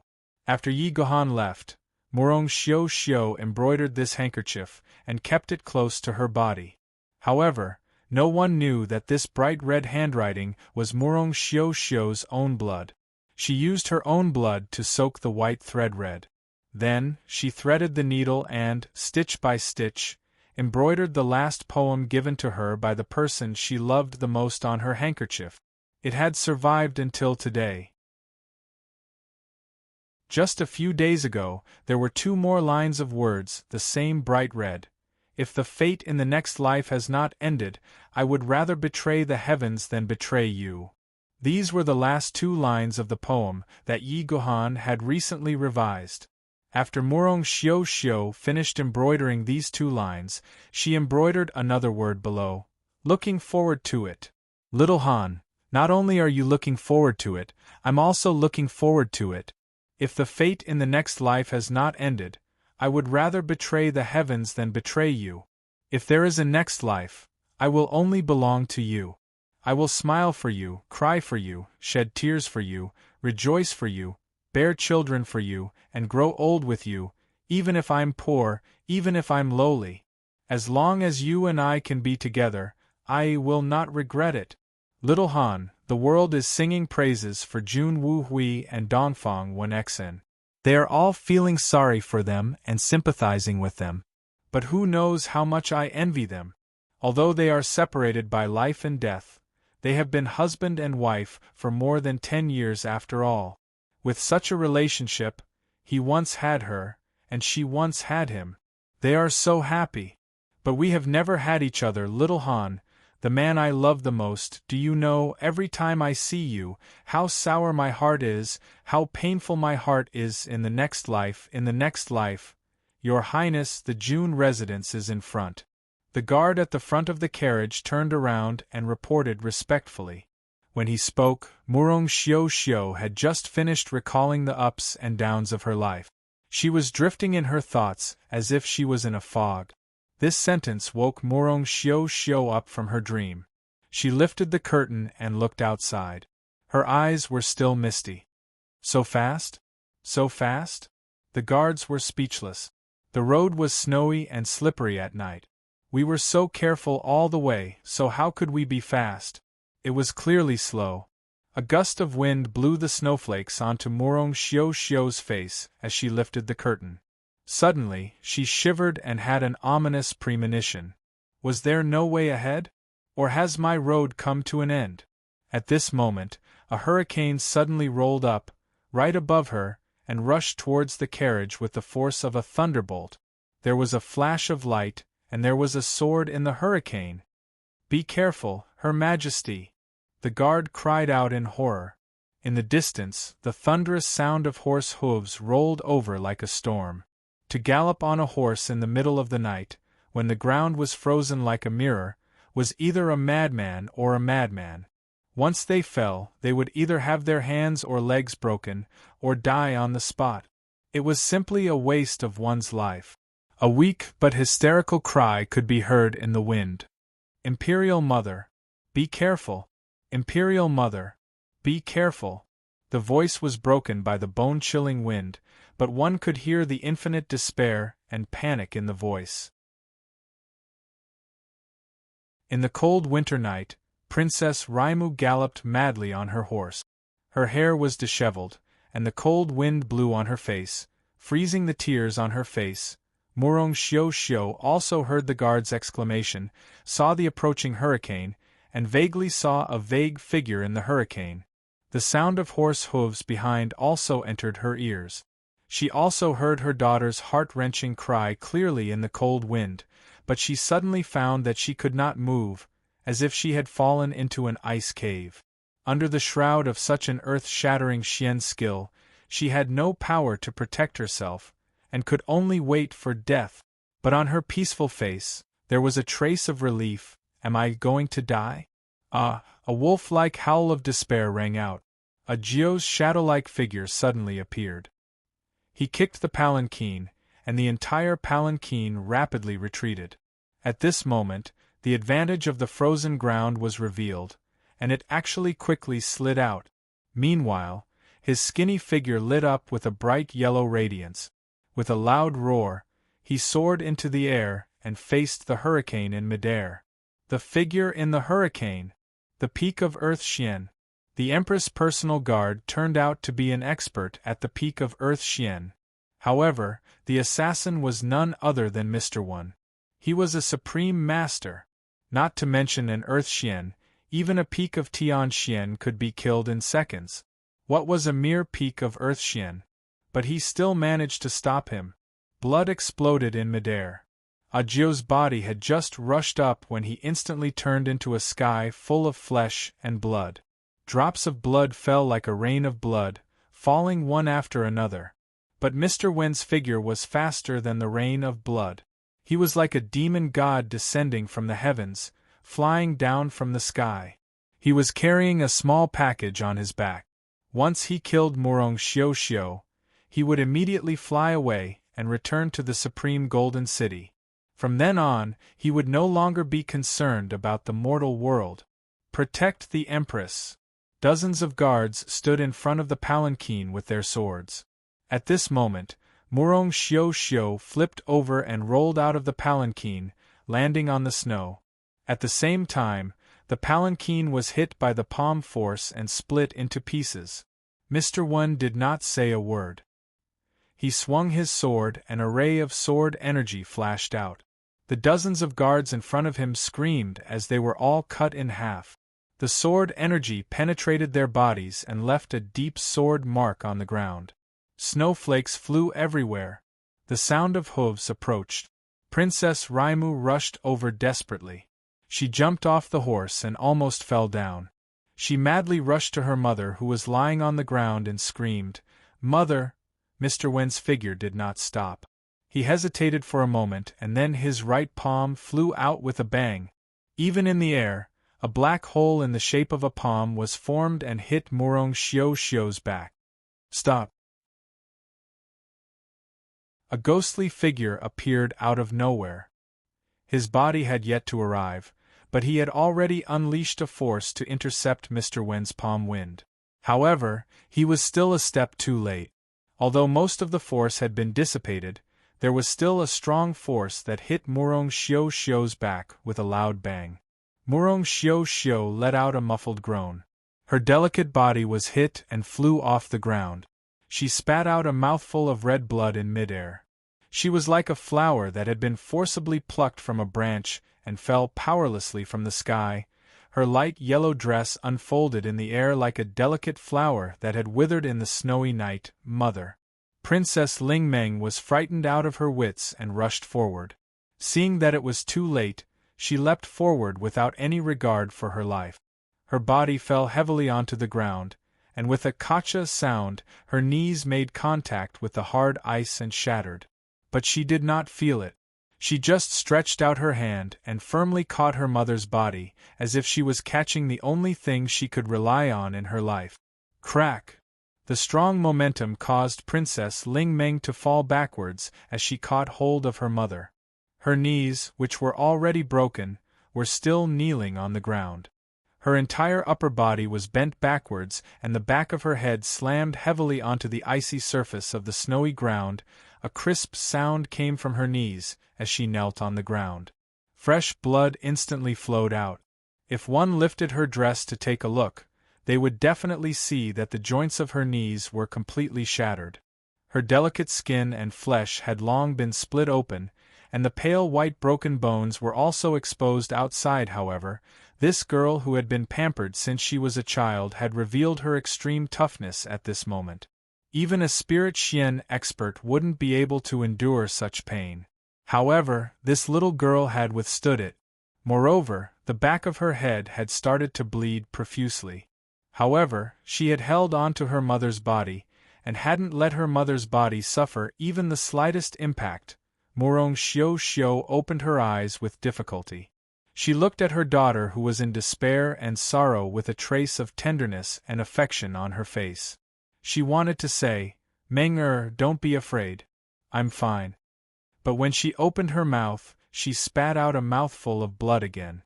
This time, it was accompanied by pieces of internal organs. She wanted to raise her hand and wipe away the tears on her beloved daughter's face, but she found that she could not even move a finger. She could only endure the intense pain in her body, but she tried her best to look indifferent. She looked at her daughter with gentle eyes and tried her best to tell her, Mother is not in pain, really not in pain. You're tuning in to the Phoenix Nights YouTube channel. Don't forget to subscribe and join us on this journey to catch the most captivating stories.